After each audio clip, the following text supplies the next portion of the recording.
that you work hard to achieve. I remember in 2005, my first debate, I sat with two giants, Ambassador Winston Tuckman and Ambassador Nat Barnes, just being a 12th grade student, debating with those giants. I realized that I needed to change my life, and the only way was to go back to the classroom.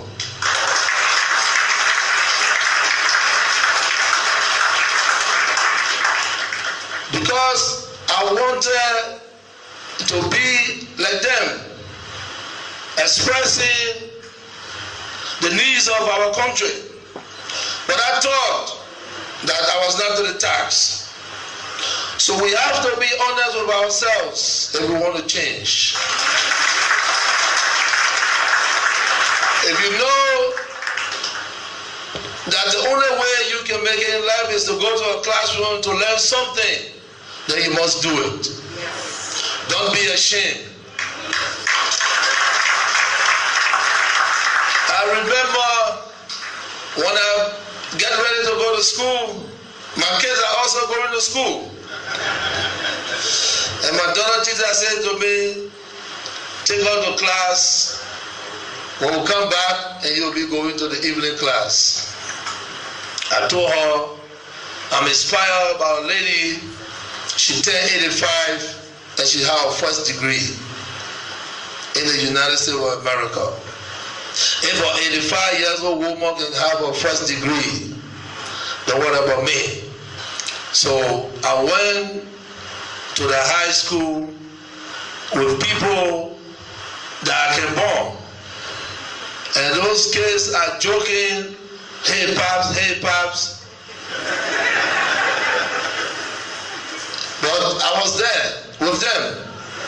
When I came out of that class, got my high school certificate, and then I enrolled in a university, DeVry University. But the high school prepared me to go to college. Today, I am here just giving a piece of advice to those that when opportunities are afforded you, you have to use it to the best of your ability.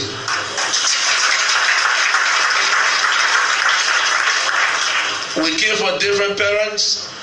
Some people's parents are rich, some that can afford, some are struggling parents. And sometimes it's not your fault when you don't go to school, simply because no one cares. So this is the time that we care. So as students, you will also be encouraged to allow us to help you to succeed. If I were running for responsibility, I would not be here today. I know so many people criticize, oh, he did not go to school. But criticism also makes you strong. If you cannot accept criticism, you will not advance yourself. It's better for them to criticize you, for you to know, than for them to praise you while you are spoiling yourself. Because of the criticism, I have the courage to sit down in classroom. And all our young students, nobody knows everything. And today, the Nat Barnes, the Winston Tuckman can sit with me today and ask for advice. When I saw Nat Barnes in the coalition, and I was the leader, when we making our plans, he was also learning from me. So education is important for all of us, and let us make sure that our young children in Liberia, we are not here to reinvent the wheels, but where we are, we must start now. We just came from the summit. The time for talking is over. This time for action.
again and again.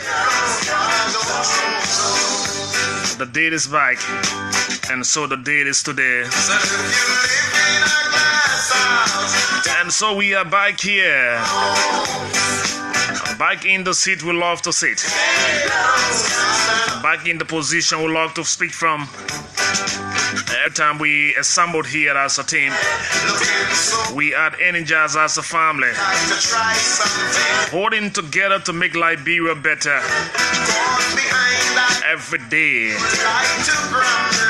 Whether it's in the morning, or we doing this together in the afternoon, or we taking you home in the evening, giving us God's blessing.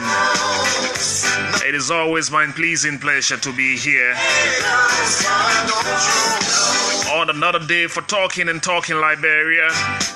Welcome to the conversation on Orchid FM 99.5, the place where we sit and don't throw stone, the place where we sit and don't throw blows. All we do here is talk the country. Whatever way we discuss it, we make recommendations. We are looking forward to a better Liberia, and to do it, we ought to do it collectively, because we are one family, and so we all belong to one nation. Even in diversity, there is something holding us together. And if you look around you, you see definitely the nation called Liberia, the people called Liberians.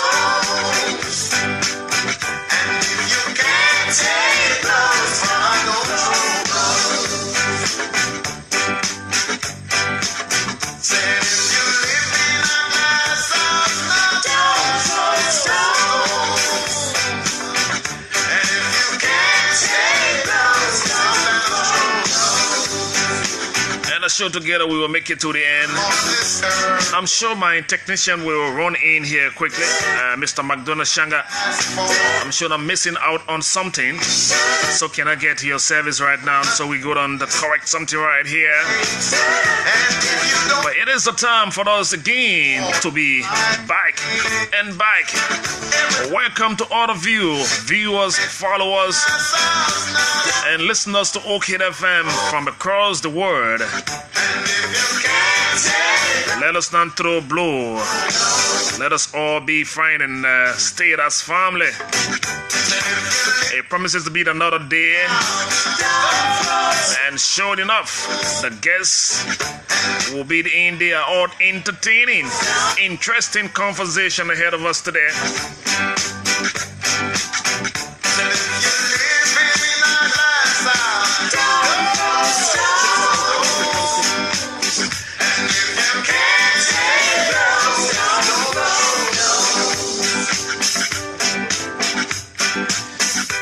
Let's get it going right here. This is the conversation, Orchid FM 99.5, and of course, today we are back here in this usual seat, and I'm very sure the way we love to go as usual will be to get on talking about our country. You know, sometimes it's so high, but it is not always our pleasure to come here and only talk about politics in the country.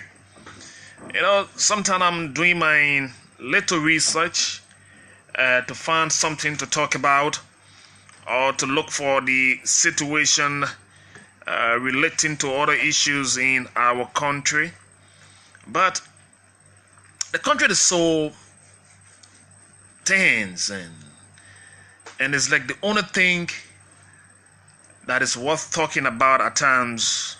It's just about politics, because too many things happening that has become so difficult to ignore, and if we allow those things to pass us by without talking about them, then we will lose track of our destination. But sometimes it pains my heart to only talk about the politics of a country So that I would attempt somehow today to find something very interesting that we talked about. The politicians will come in. Yes, we'll talk. When the guests arrive here, I know it's going to get a little bit good in the questions and answer with politics and other related issue. But we are closing our eyes to other things happening in our country. And I will try to bring out something that is becoming very, very, I don't want to say unnoticed, but it's becoming very serious in our country. If care is not taken at this time, it's going to lead a generation of young people out of concentration, and we lost track of our young generation. And we will all talk about it when we reach the point to discuss it. But let me recognize some of our friends viewing us on the social media. Before I do that, let me tell you where we sit with the weather. That's what I love to do, as always. Today, the weatherman is reporting to us here in Liberia, West Africa, that we are sitting currently at 23 degrees Celsius. And there will be thunderstorm in parts of the country today. Later on this afternoon, you will expect shower. The weather, the sun is actually hot right now because we are sitting at 30 degrees Celsius. We are high at this point.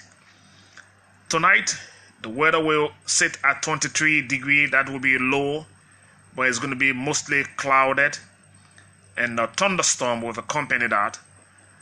On tomorrow morning, your weather will get beamy with a 30 degrees Celsius. That will be high, and you will experience shower and thunderstorm in areas. So that will not be the usual kind of a stuff that you expect. But let me say good afternoon, good morning to our friends around the world, to include Patrick Wilson Koda. He says, good afternoon, Smith. I'm following the show live from Painesville. How are you today? Benziman Benedict says, good day, Smith. How are you today as well? Jacqueline Woods is watching. Next door to Orchid FM, it's Vision Print. Alfred Lamine says, thanks for the hard work, Mr. Toby. Patrick Seward is following this broadcast from the United States of America. Tactus Dixon is following this broadcast. He says, good afternoon. I also see Conan as Kumen, who's watching the broadcast from town. He says, James Siakamba Jr. says, thanks, Orchid FM, for keeping us informed about issues in our country. Mama Liberia, I'm monitoring you from South Korea. Thank you, James. I hope you are doing very well with the family and friends there. Joro Nangbe Tugbe is following this broadcast from West Point. David Johnson is following. He says, good afternoon. Anderson says, check your phone, bro. Okay, what is wrong with my phone? Okay, I will check my phone. I don't know where you sent or what exactly you sent. Antonin Wallet S says, good afternoon, Smith. I'm watching and following closely from Dukpoturu. Ruben, how are you today, Ruben Draper? I'm sure you're doing pretty well. How was the meeting? I'm sure it went very well as well. I'm sure you stayed at work and you're following the broadcast. Doing pretty well right here. Thanks for following, Ruby Draper there in the United States of America. Anderson Foley, how are you doing today, Smith? The video is coming blank and not seeing you at all. Ready? I'm seeing from the monitor I'm watching. Maybe you ought to check what the device you are using. Another person here is Abraham M. Sharif, who says he's following from Waterside. Wellington V. Sumai is watching this broadcast from Cartwell. Ahmad Tokbat is following the broadcast from Claratown. And Ambassador Gamode M. Yeble. How are you, Gamode? I hope you're doing well. Great way to go, bro. Thanks for the sacrifices and you continue to make for our beloved country, Liberia. That's our way of giving back to the country. Daniel Bozio says, what's going on in our country today. We are listening to the country giant. Julius Jed is following. Conan Amsud is following. So let me say thanks to all of you, our many friends on the social media, for always keeping us on the means you followed us to watch the broadcast here on OK FM 99.5. Let me give you the gist of something, and then I will come back. We will start to trend around here to tell you what's exactly happening in the country. But just this little reminder to rejuvenate your spirit as a Liberian. Listen to this one.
Oh yes. Something about that one will connect you if you are anywhere in the world, and as a Liberian, there's something about that sound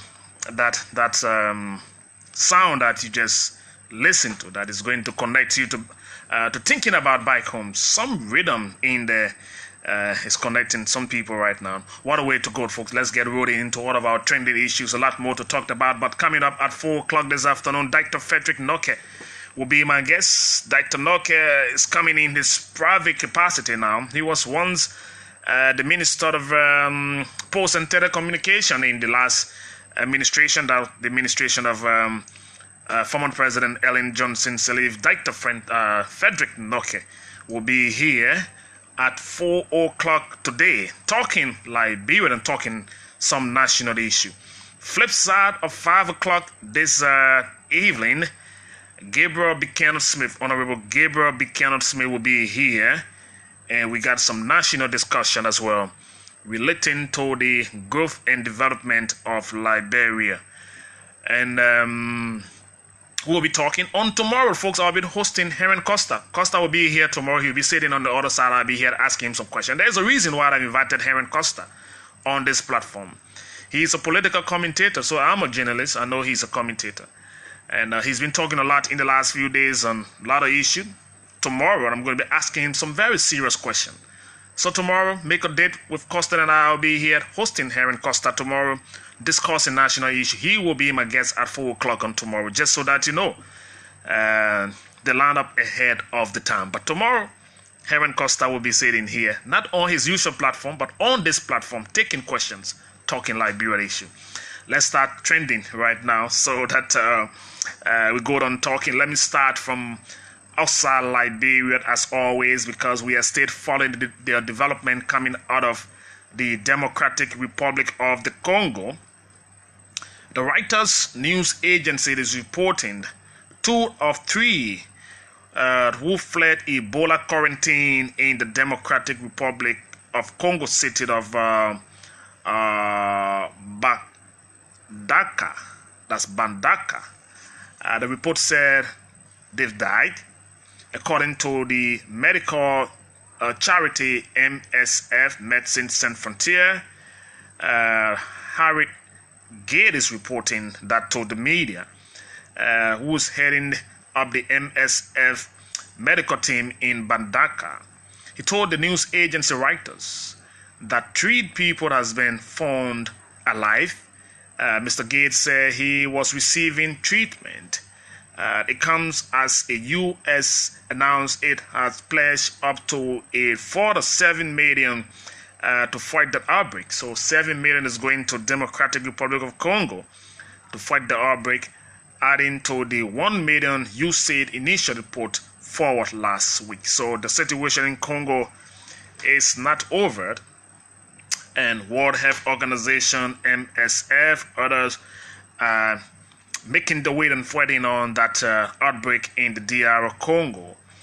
Another development coming from Africa is coming out of Ghana, because the Ghanaian president has ordered an investigation into the chairman of the country's football association, who's also happened to be on the Federation of African Football's executive board, Nana Akufo-Addo. Revealed he wanted to probe into allegation of influence peddling involving Kwesi Nyantaki, I hope I got his last name right, after watching the television documentary. According to a local sports, the footage show show Kwesi appearing to ask businessmen for money in return to access to the president. So the president has launched an investigation. Police is investigating the head of the Ghanaian Football Association, who's also the member of the Confederation of African Football Executive Board. He said to use the president's name as well as that of the vice president and other senior officials to attract investors in return for millions of dollars. So he used the name allegedly of the president, and he also used the name of the vice president and senior official of the government to talk to investors, and in return they gave him millions of bucks. And of course, that's the allegation, and is being investigated. The money goes to his pocket, and the documentary is due to air the next month. The head of the Football Association has been the head of the Ghanaian Football Association since 2005, and he's so far made no comments about this. But police in Ghana is now investigating. I'm told they picked him up already. He's been questioned about the documentary showing his alleged involvement with investors and asking them for money, using the name of the president, the vice president, and other officials of that country, pocketing millions of dollars by using the name of those government officials. So what a way to get going right here on the conversation on Orchid FM 99.5. Folks, there's something happening at the moment as I speak to you right now. And let me say that one before it slipped off my head. I'm sitting here a few minutes before coming on the air. I received a call and I had to dispatch my team. And that team has just confirmed to me that a gentleman by the name of Prince Bloje, I hope I got his name right, by the way, Prince Bloje. Prince Bloje has gone today at the Governance Commission. The Governance Commission is on Ann Street, right? And so he's there currently. I'm told there is some little tension taking place as we speak right now. He's gone there with 8 other men without a letter of appointment. He's gone and said he's going to take over as executive director of the Governance Commission.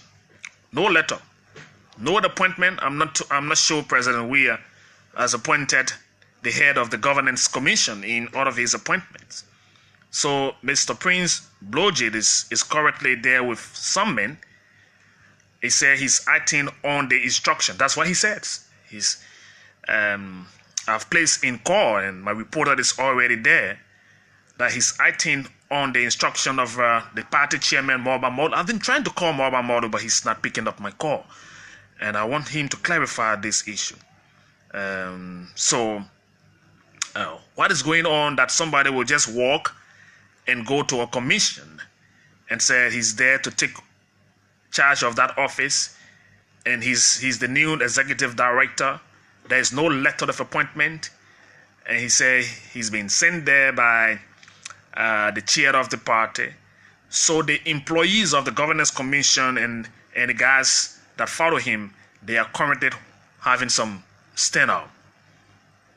This is not the way to go. I know Mr. Prince Bloji, if your appointment or your taking over is not properly done, we have similar, not similar because that one got appointed by the president, so it was the whole abalu surrounding it. But to just go somewhere and say somebody sent me here, and I've come to take charge of this place. I'm trying to get Chairman Molu on this thing. My reporter is there. He's confirmed this after we got after we got the information. I dispatched the team. The team have just told me the situation that is happening there right now. So I hope that those involved will please bring this one under control, because it is not possible. It makes no sense, no logic in it, for someone to just walk somewhere and say, somebody sent me here and I'm coming here to take over as executive director. The president, I'm sure, would do the appointment. And if the party chairman would love to recommend you, then it's also appropriate for the president of the country to do that appointment known to the public and even the team at the governance commission.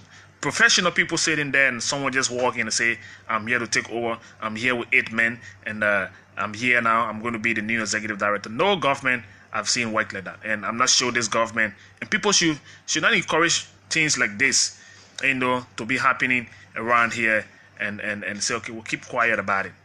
That's what I said. Sometimes it's just difficult to sit here and don't talk politics, because the drama too much that you just sit here and think that you close your eyes to it. I've come prepared with different things, then this one jump in it. So it's now dragging me into talking about this. What is about this? But that is unfolding as we speak. That is the situation that is unfolding as we speak. How comical it is for you to just walk into a governance commission and say, I'm here to take over as executive director. Who say you? Where's the letter of appointment? Okay, so detail of that will come in our news. Our news team is currently on the scene, and they will give us the detail. Trust our ability for that one. We're going to follow that development up to the letter. If that is what is going to happen, so let it be. But let's get things done professionally, and so that we will not embarrass the government of the day. When people act in this form and manner, it puts the government I don't want to say against the people, but it allows people to say a lot of things about the government. It just speaks lack of organization, and that is not the way for people to get going about this issue of taking over places. So that one, I hope it can be corrected. I'm yet to hear from Chairman Molo on this one, but his name is being mentioned currently at the GC Governance Commission, just somewhere on 9th Street here in Cinco. And that is what unfolding there right now. I see some of you already started putting out text messages on that one. No way to do it. It is not possible. The National Elections Commission had a press conference today. I'm here to hear from our reporter who covered that press conference. I hope we will get some detail about that for you. But folks, this is Liberia. Let's put aside some of the jacket of politics a little bit.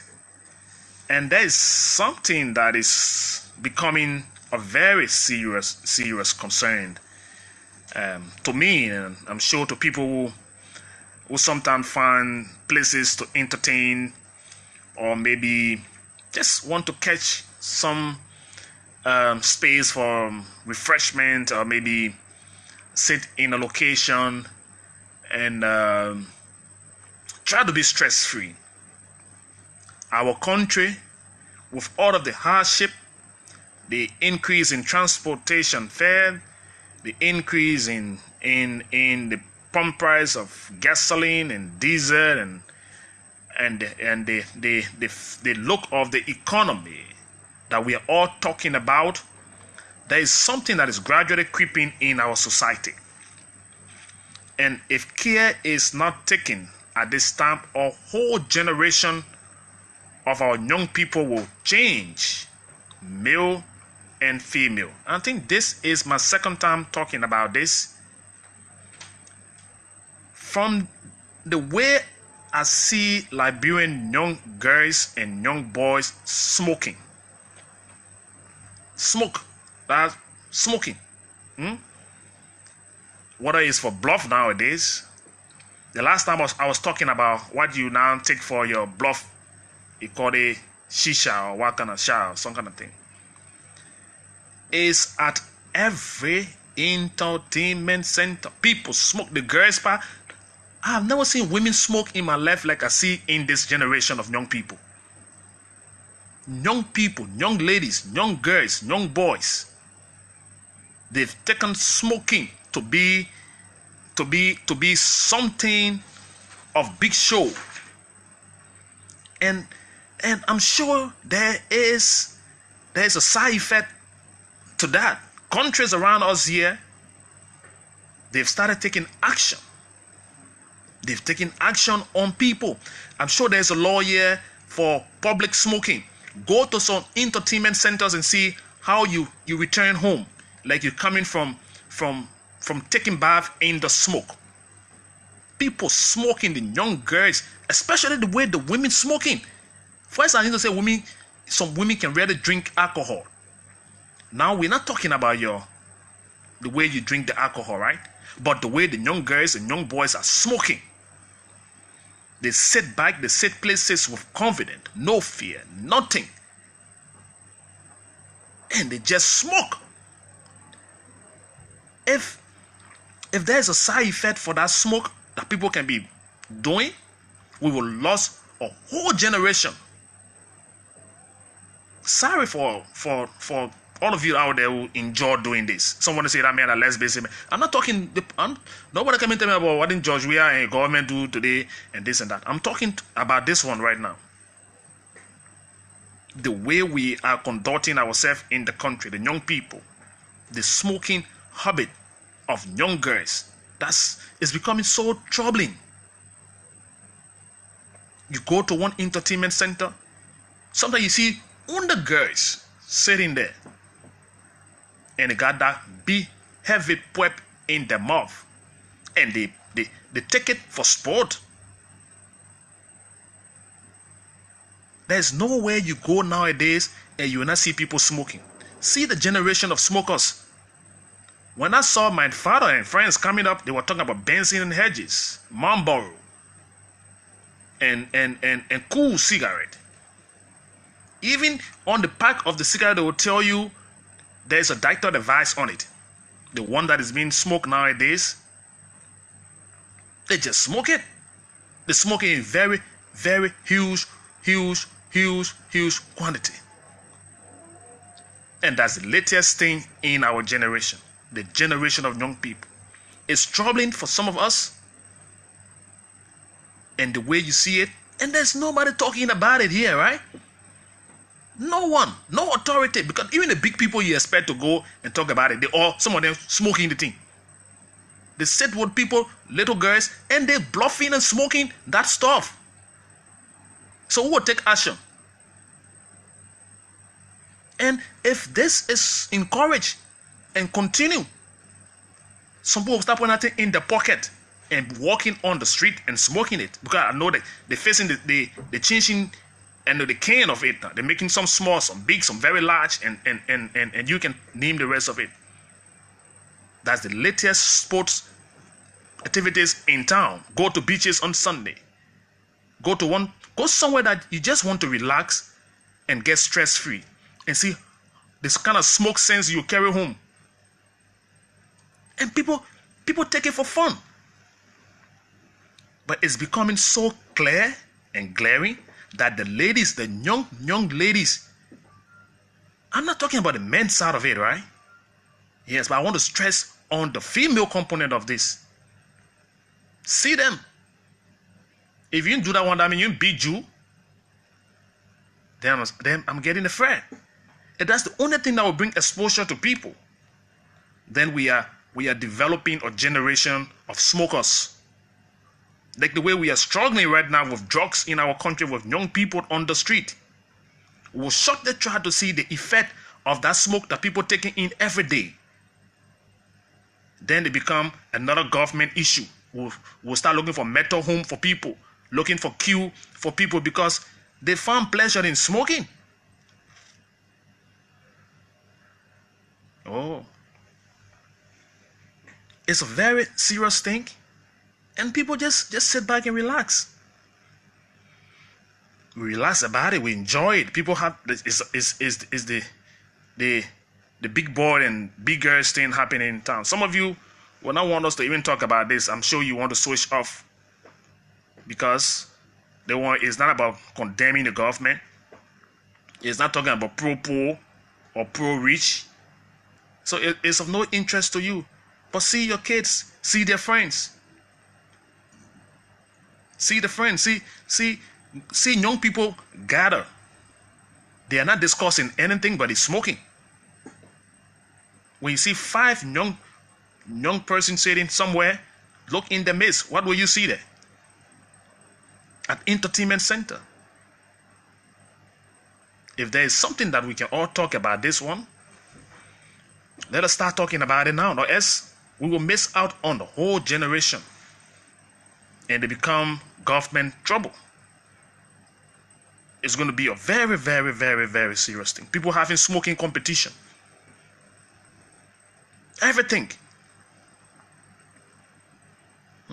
Go to some school campuses, recess. People smoking shisha. Is that how you call it there?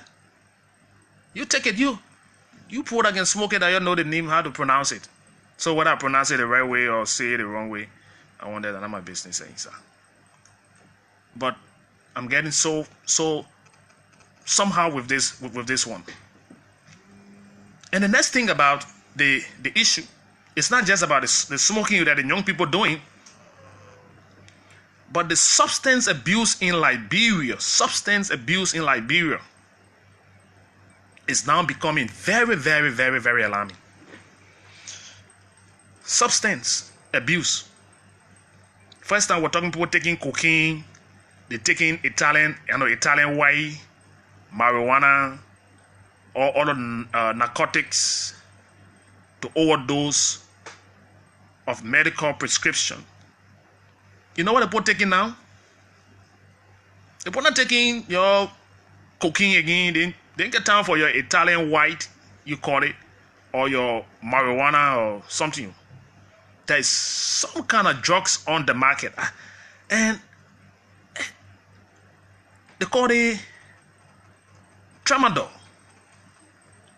Yes, that's the new thing now. The people who got no access to taking cocaine and taking Italian white and marijuana, they've changed because what I'm hearing, because the DA and other people, the police, they're raiding the ghetto there now. So the guys who can sell the marijuana, the Italian white, and other harmful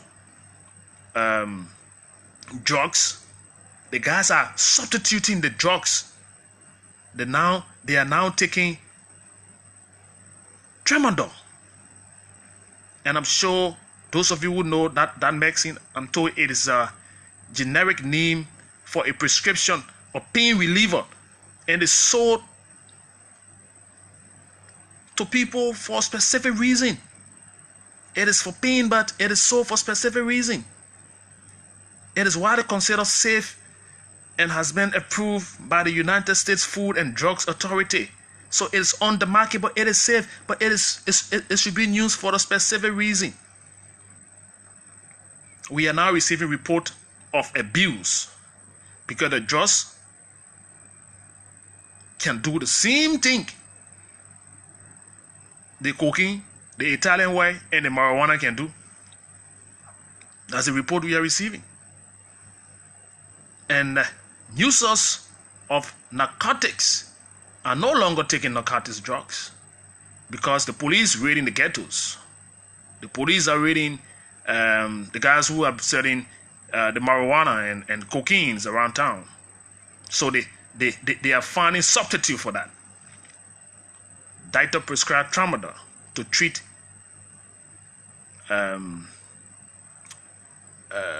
severe pain in adults. The drugs come as a tablet, and it is an extended relief tablet or capsule to treat, around the clock pain due to the narcotic feeling the drugs gave. It gave you some narcotics feeling. Users feel comfortable abusing the drugs than the cocaine. So they are right now feeling comfortable abusing that drugs than the cocaine nowadays, and the marijuana,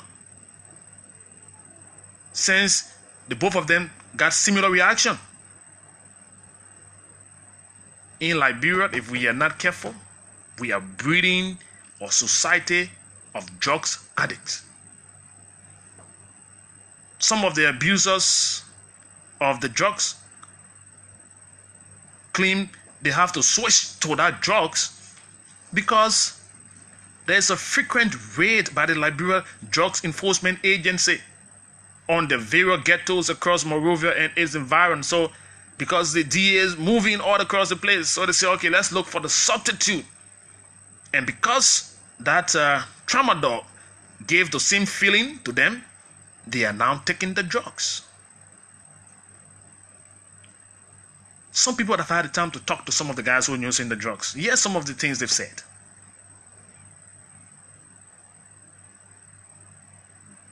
That normal tablet that comes from the pharmacy sold on the market. For him, one of them said, the drug serves the same purpose as marijuana and cocaine. The tramadol can make me high, he said. It can make me brave to do anything that the normal person cannot do. It can make me numb, and I can't feel when somebody even stab me with a knife. Can you imagine that? A user of that drugs is explaining what happens when he takes the drugs. He get numb. You can even stab him with knife.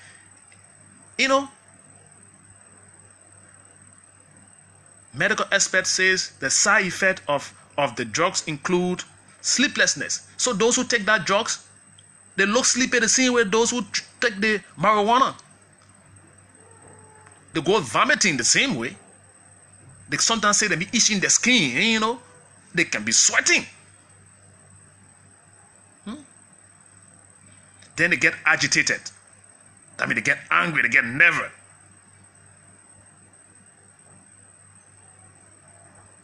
Sometimes they eat, the food can't even digest. You see the lip, the mouth dry mouth. Sometimes they come down with diarrhea. And they lost appetite, among other things. Those who take the drugs. Another drugs abuser or somebody who also abusing the drugs for several months now, who's also an alcoholic, said in his own way of responding to this whole issue, he said, it makes me brave. And when I'm doing things, I can't even think who is near me. It makes me feel good. But the only thing I don't like about it is that it makes my mouth dry. And I cannot even have time for food. Only drinking business I can be thinking about. Those are the users of the drugs, telling people the effect of the drugs they take around. And there's a medical advice to that. The use of alcohol while taking tramadol increases the risks of dangerous side effects. But abusers are showing careless. They got no. You taking that kind of drugs, then you put in alcohol over it. It can make me sleep, one of them said. It also gave me the strength to have good. Then you want to have sex, he said. So you take the drugs, it just changes your whole thinking about everything in this world. Their stories are many. The drugs, I don't know how it's coming to the country. How is it leaving the pharmacy? How is this leaving the pharmacy? Who's doing what? But we ought to be very, very careful. it is not just about people who smoking the shisha or turning our country into a garage of defective trucks on the highway. But people are taking harmful substances. If you hear one person tell you say 4G or 2G effect, if any drugs user tell you say, 4G or 2G effect, some of the users they give a different name. They say in 4G or 2G it means that they've taken 4 or 2 of the tramadol tablet to get high. So if the person take 4, it tell me say man already in 4G, or you take 2, it tell me already in 2G. So you see what is happening in the kind of society? Are you seeing the kind of society that we are gradually growing and developing? It is becoming very, very, very scary. People walking, they're sleeping. We don't call them Zogo. But they are getting plenty by the day. Look around your communities, look around places and see. You see young people that we should be creating jobs for, to help clean the country, get them on the farm to do agriculture.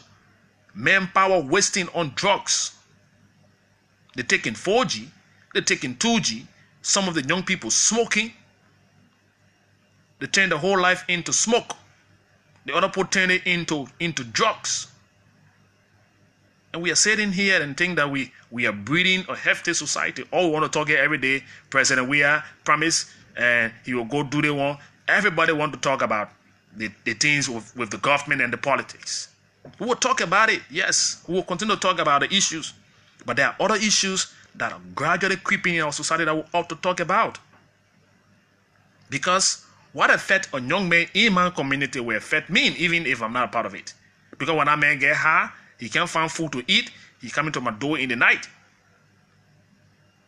If that man looking for money and he finish getting high, he gets brave, he can walk to you and stab you.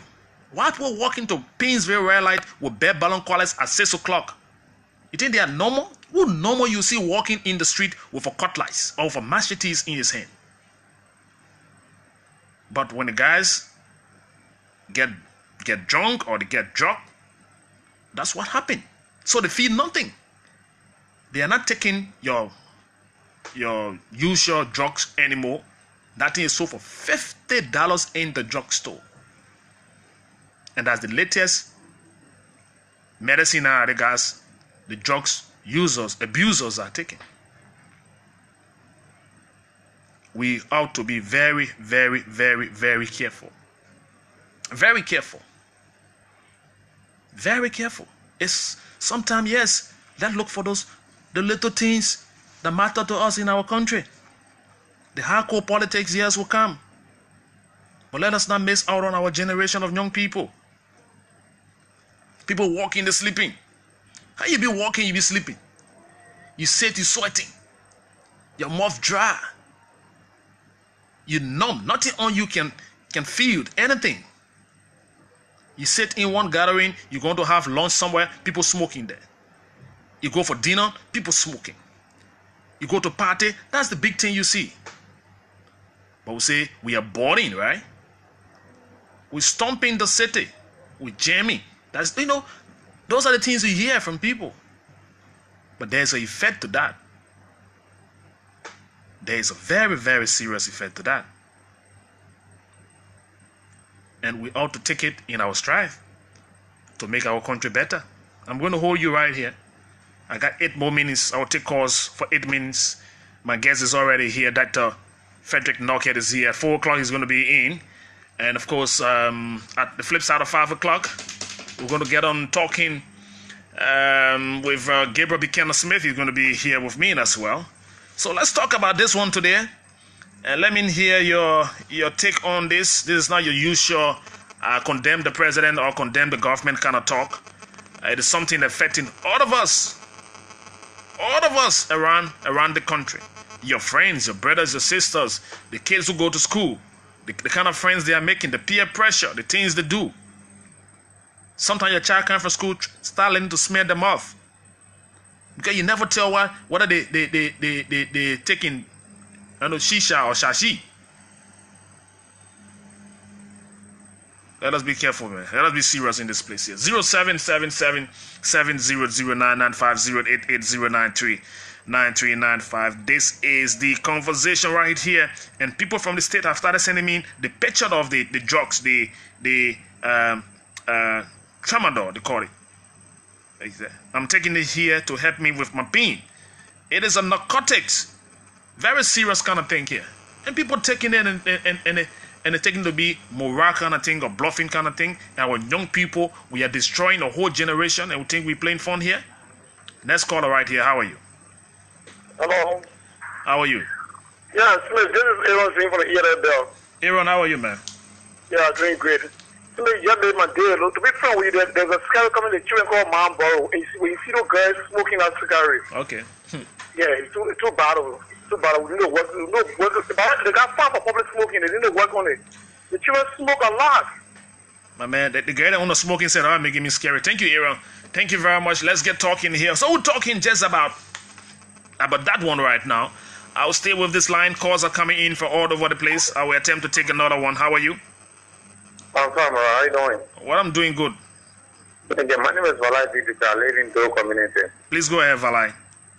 Thank you. I just want to quickly speak of the people taking this latest drug called tramadol. Yeah. You know, it's something that actually, like you said, it is destroying our young people.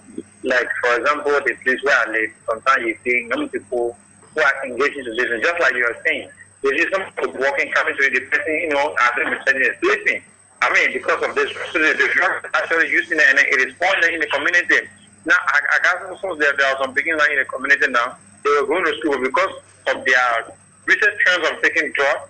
I know some of them have even dropped from school. They are no longer going to school. I can remember beginner, you are in a trouble because of this thing, because the association of people of such nature is no longer in school. They are taking the wild big one time. But the internet says that just because it is actually affecting our community, and there is a need for the DEA and other security apparatus in the country to actually do something so that at least they can put a hospital. And also the common ministry as well as the health ministry to post up to the importation of strong drugs in this country. It is not good for our generation. Thank you. Thank you very much. Let's get talking right here. At 5 minutes to go until 4 o'clock. Flip side, 4 o'clock. Dr. Frederick Noke will be here.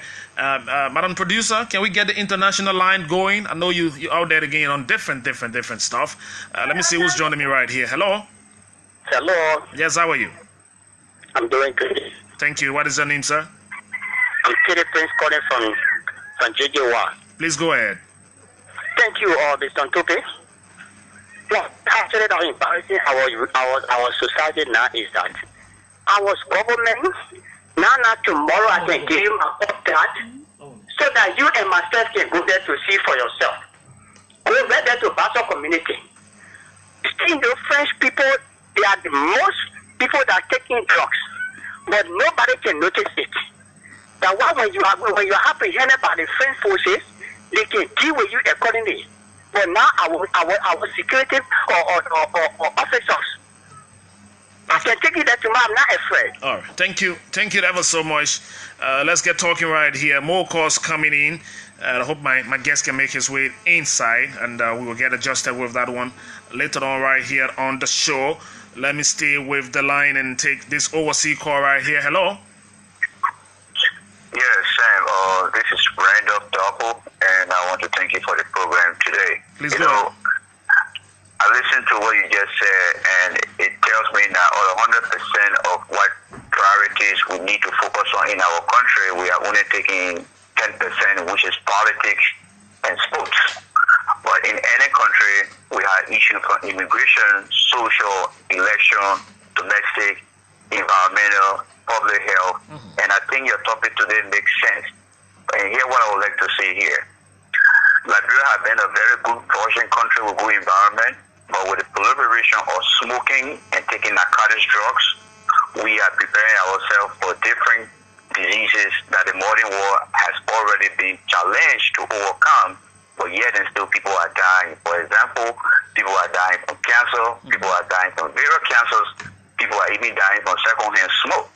That is not because you're not smoking mean that you will not die, but I'm hoping that one day that I will come on your show to talk about these things, because this is what I do in America. We develop regulations we develop public health regulations to inform the community and people how to live.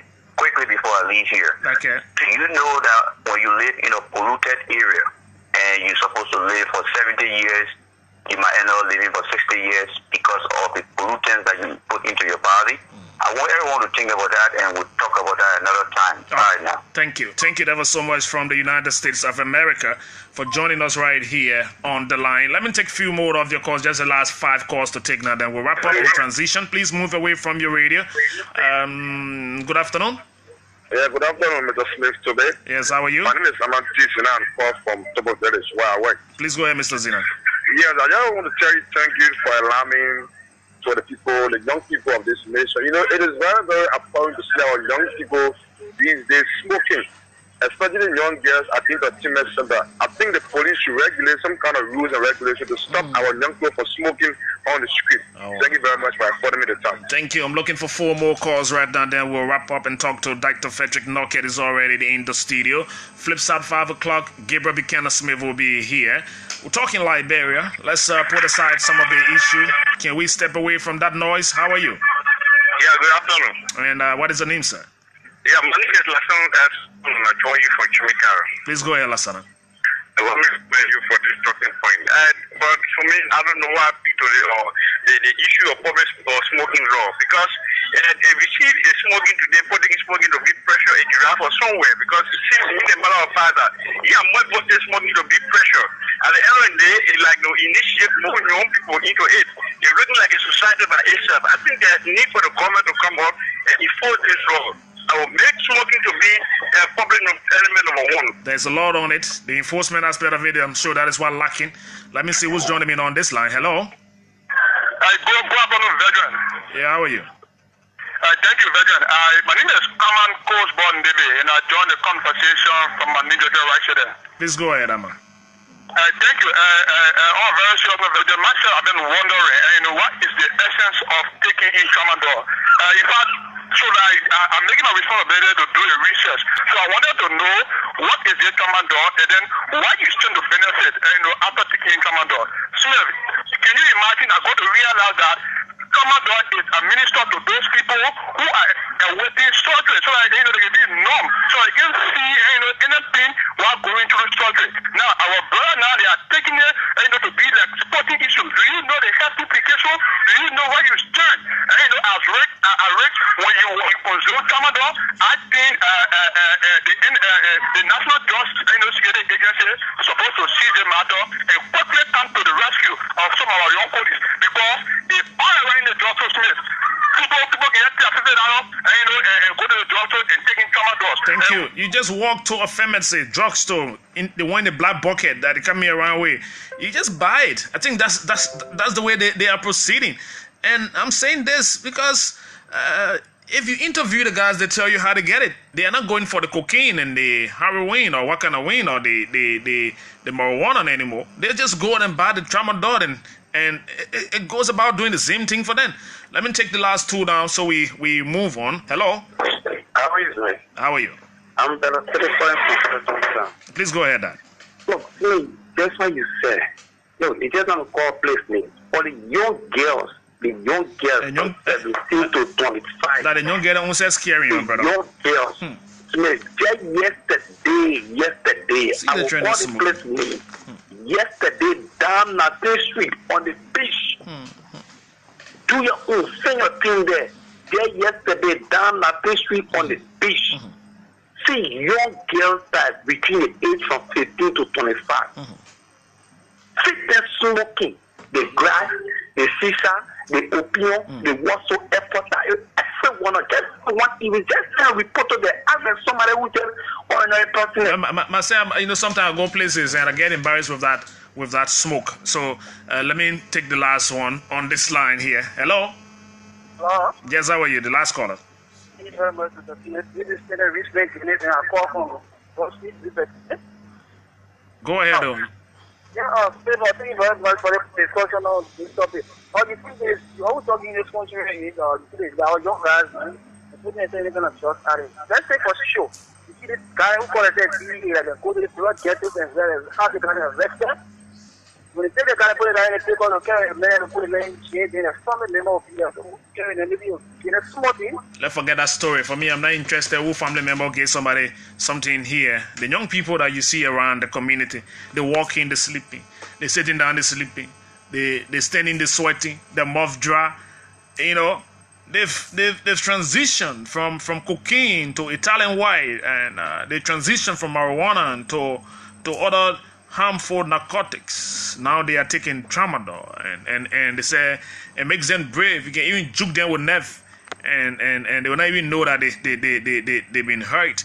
And so it's a very, very serious concern for us. I will talk about this time without number, but it is a good way to get going on the conversation here on OKID FM 99.5. I got 3-4 minutes after 4 o'clock. Let me transition and get adjusted with my guests. When I come back, Dr. Frederick Noke, the next voice you'll be hearing talking here with me until 5 o'clock. Let's take this one.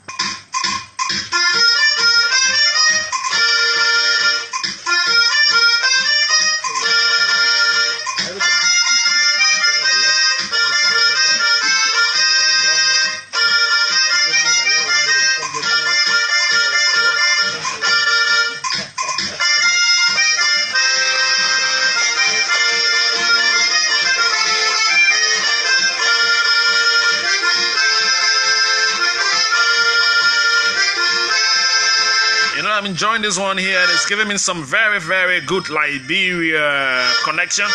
There is some Liberianness in this one.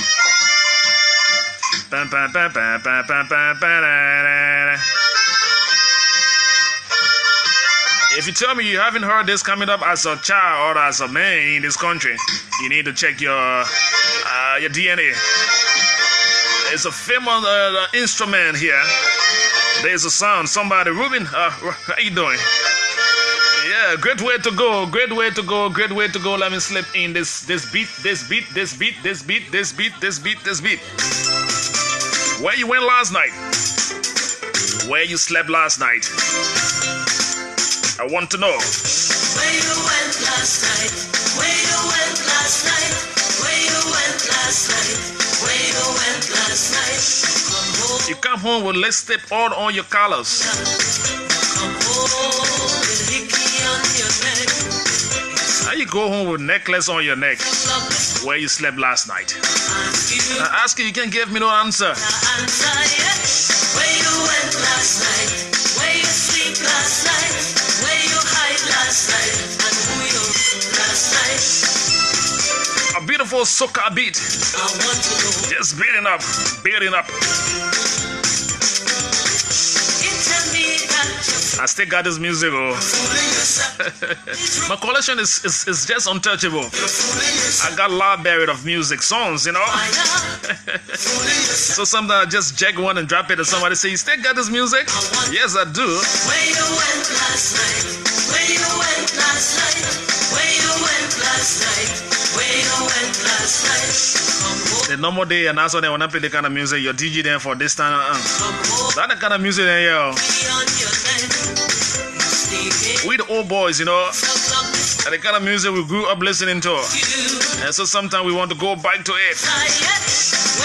I got one sister who loved this music so much she had me loving this song years back. What's up to you, big sister Mona Ma? The first time I heard this song, she was on the radio then. Kiss FM.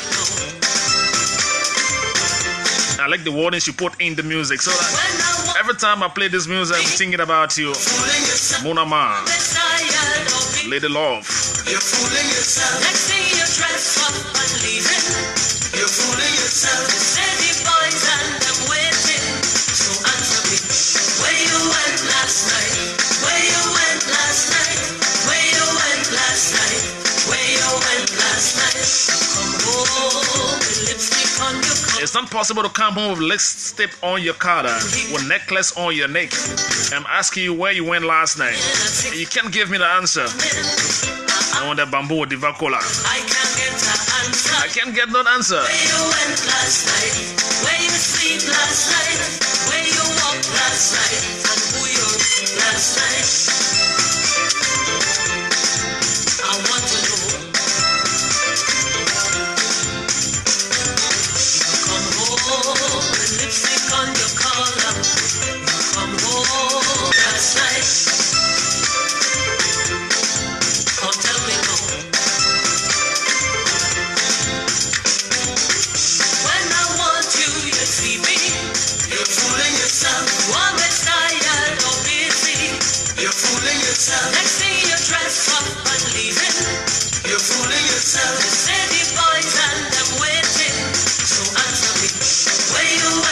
last night?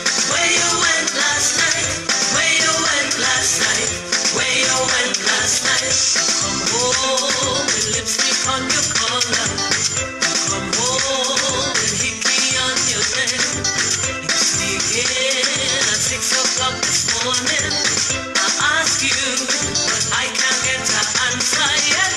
Where you went last night? Where you sleep last night? Where you walk last night? And who you with last night?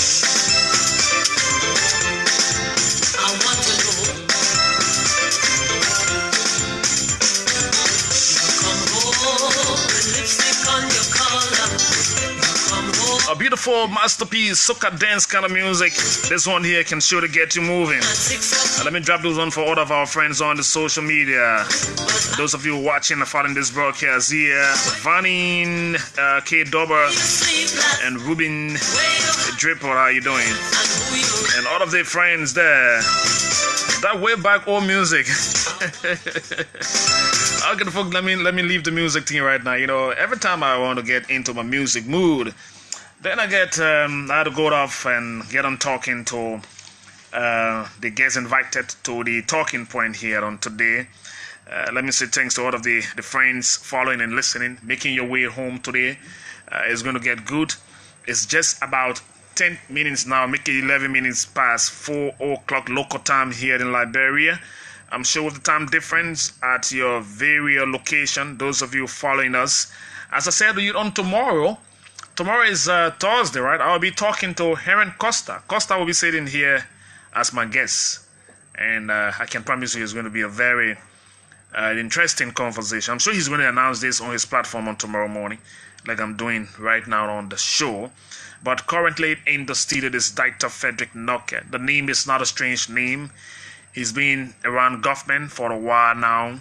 He served the administration of former President Ellen Johnson Sirleaf. His last position in the government was the Minister of Posts and Telecommunication. We call them the Postmaster General. We'll be talking about his life after government. We'll place some emphasis on his feeling about the current administration, development in the country, what's left is in the private sector, and some of the other issues that we can talk about trending in the country. So Dr. Frederick Nockett is already here. He's been here for the last 10 minutes now, just watching me carry out my professional ethics right in here. So Dad, let me say welcome to the show. Thank you. It's good to see you again. Yes, How are you? I'm doing great.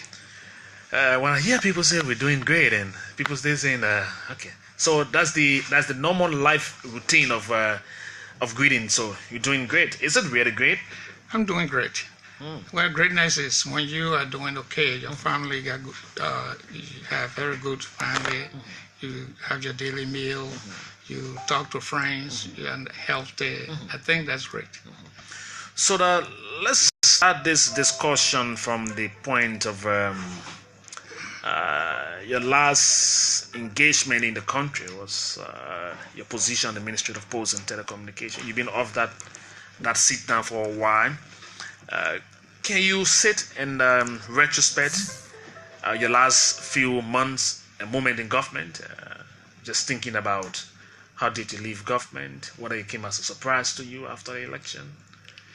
Well, obviously, in a democratic setting, once there's an election and somebody wins, it is quite clear that new administration will be formed, and I was quite aware.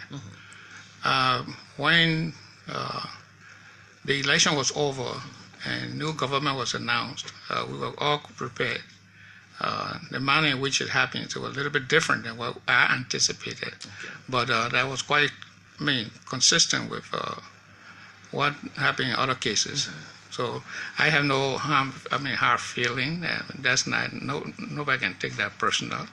That there's no specific way that government can change over, and I think it was right, and I move on to do other things. Okay. So how do you look at your service in government? You are one of the longest serving ministers in the government. I'm sure you have some routine You've been rotated?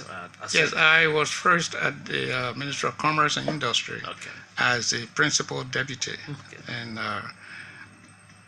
having a reflection of my role in government, I strongly feel excited that I did what I did. At Ministry of Commerce, for example, in this country, to register business in this country used to take 3 months. And we put a system together in place at the business registry that cut down from 21 steps to 7 steps. And you can register business in this country in 48 hours, which I'm very proud of it. Another thing we did was to build a lab to test products coming into this country and going out. I heard you talking about people addiction to drugs and what have you. That's precisely what was that lab supposed to do, to provide some technical information on some of those products coming into the country and leaving the country. So I'm very proud that I was part of that as well. And of course, one of the things that we did there was the development of industrial policy, which is consistent with other countries, because I don't care how much we do in this country in terms of trying to revive our economy. In the absence of industrialization, I think it's going to be very, very difficult. So I was very glad that we did that as well. Moving to the Ministry of Post and Telecommunications, there's a series of things that we did there that I'm also proud of. For instance, the Internet Exchange Point was one of the things that we highlighted, where local calls remain local and no longer get outside of this country. And also the development of the PMO, which is the Project Management Office, to make sure that you train technical people in every ministry and agency so that they will be able to deal with technical issues in ways that will be more efficient and more effective. For example, if Ministry A has a problem and the individuals responsible in that area cannot solve that problem, they can call someone from different ministry and agency that will come in and help. So that was one thing that we did as well. And also the coming of Google in Liberia, which we signed off on that before I left, I think is going to make internet speed in this country extremely fast. And as if you go into the street, you see people are digging the streets. That was one thing that I'm very proud of. And then the other thing that we did was Digital Liberia, which is also an ongoing project to digitize most of our entities here. In fact, the connection will be from here all the way from downtown Monrovia all the way to Findale. In the initial stage, which is going to lay a loop around Monrovia, and that will be able to help in terms of our SMEs, and also will help in terms of communication, even within our ministries and agencies. And that with the intention that it will help to boost the private sector as well. So at this point, when you are driving around and looking at what you initiated at the Ministry of Post and Telecommunication, especially to digitize the country, you think your blueprint is being left at that ministry, and what you left on the book is what is being implemented now? Oh yes, definitely. I signed on behalf of the government of Liberia, and I also worked with them. There was a technical committee teams that were formed that I chair, and we worked very hard to do that. So I'm very proud. And government is continuity. I think the notion that it should have happened while I'm there, I think then you're not thinking outside the box. So new people are there, and they will carry on the project to completion. They too will also take credit for what the role that they play. So it's a teamwork as opposed to one person taking credit.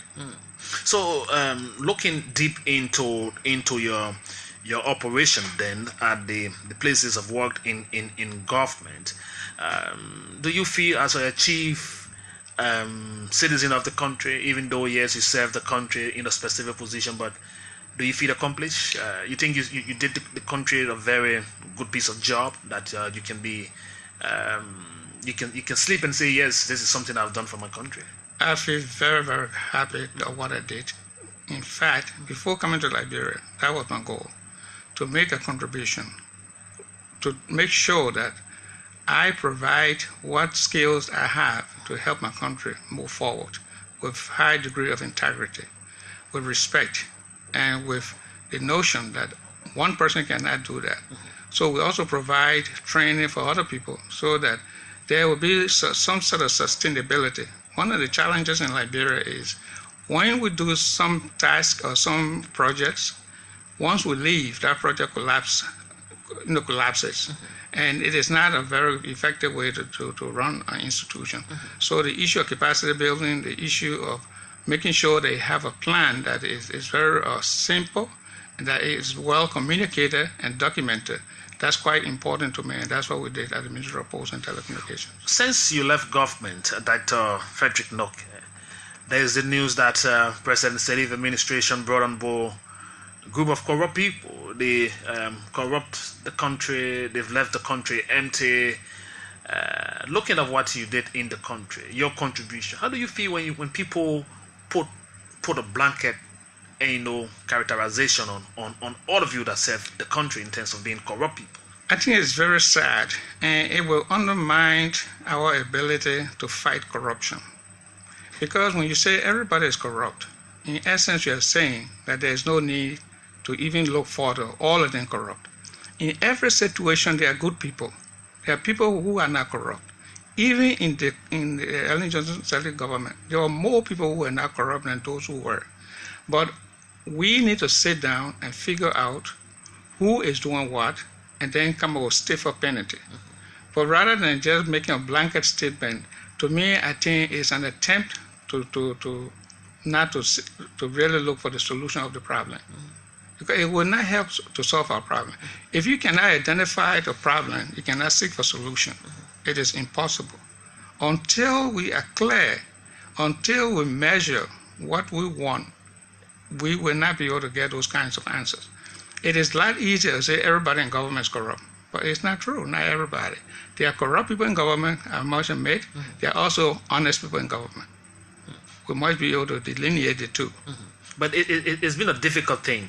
Even at the point where the economy looks bad as we speak, they are just placing it on the shoulder of the past government. It's a normal human potential to always pass blame on the past generation. The past generation, this generation blaming the last generation for today's problem, and the next generation will blame this generation for tomorrow's problem. That's precisely what I'm saying. It's an easy way to I call it cap out. So we need to think outside the box. If we really want to fight corruption, we need to be very clear. Everything that we do need to be measured. Because if it is not measurable, you cannot manage. That's first thing. Second thing, we have to be clear and investigate. Not just alluding that somebody did something because you don't like the person or because you feel that this person maybe he's not one of the talkative, so you're going to say anything. So we have to be clear in our investigative approach and our implementation in terms of punishment for people who do wrong thing and rewarding people who do the right thing. We need to recognize people who are not corrupt. We need to also deal with people who are corrupt. We can't do one and leave the other.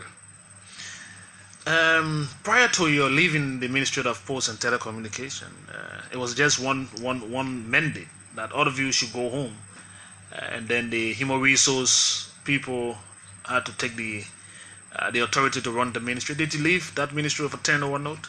I left 50-page turnover note. 50? 50. Wow. And 2 talking point notes at the ministry with the HR. So we were very clear. Projects that we have completed, projects that are ongoing, some of the challenges we have, the complete inventory of the equipment in there, and what have you. That was very clear. The president told all of us that we have to have a turnover note very early on. So we prepared for it. I left a turnover note, and also with all the documents that were in my possession before I left. And I left my special assistant in the office. When I turned this over to the HR in the presence of others, clearly telling him what he said I was leaving. 50-page turnover note. Okay, so the next thing is that this allegation of people taking vehicles from the various ministries, some said they bought it, based on what on the book. Did you benefit from that scheme as well? Yes. The fleet management program, Yeah. I did purchase a vehicle from them, 2011, I believe. 2011. 2011. Okay, that was And- long before. Yes, and that was paid for. That I have all the documentation in my possession. And I think maybe we could have handled it a little differently. I heard there were people trying to take vehicles away, which was wrong, and these people should be held responsible for their action. But there were also other people who purchased their vehicle with legitimate documents. And those people, it never happened to me. No one stopped me. Okay. But they have stopped other people, as I heard, which I thought maybe is something that they should have been handled a little bit carefully. Okay. Because, for instance, if someone is going to church with his family and you pull this person over and stop them and pull them out of the vehicle, I think it was not the more professional way to do it. But however, if people are taking government property, they should retrieve those because it's not for them. But those who honestly pay for it, if there is any problem with the manner in which it was done, that's a different thing that can be dealt with at a different level. But to me, to just pull somebody in the street, it creates a situation where a future generation will be a little bit uncomfortable to work for government because they feel that government will not treat them with some degree of respect. Okay.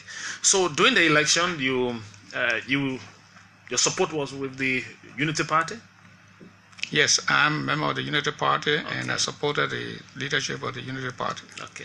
the Senate barrier. Did you do that for the love of the party? Is it now serving as a regret for you? No, it's not a regret. For me, I have a principle.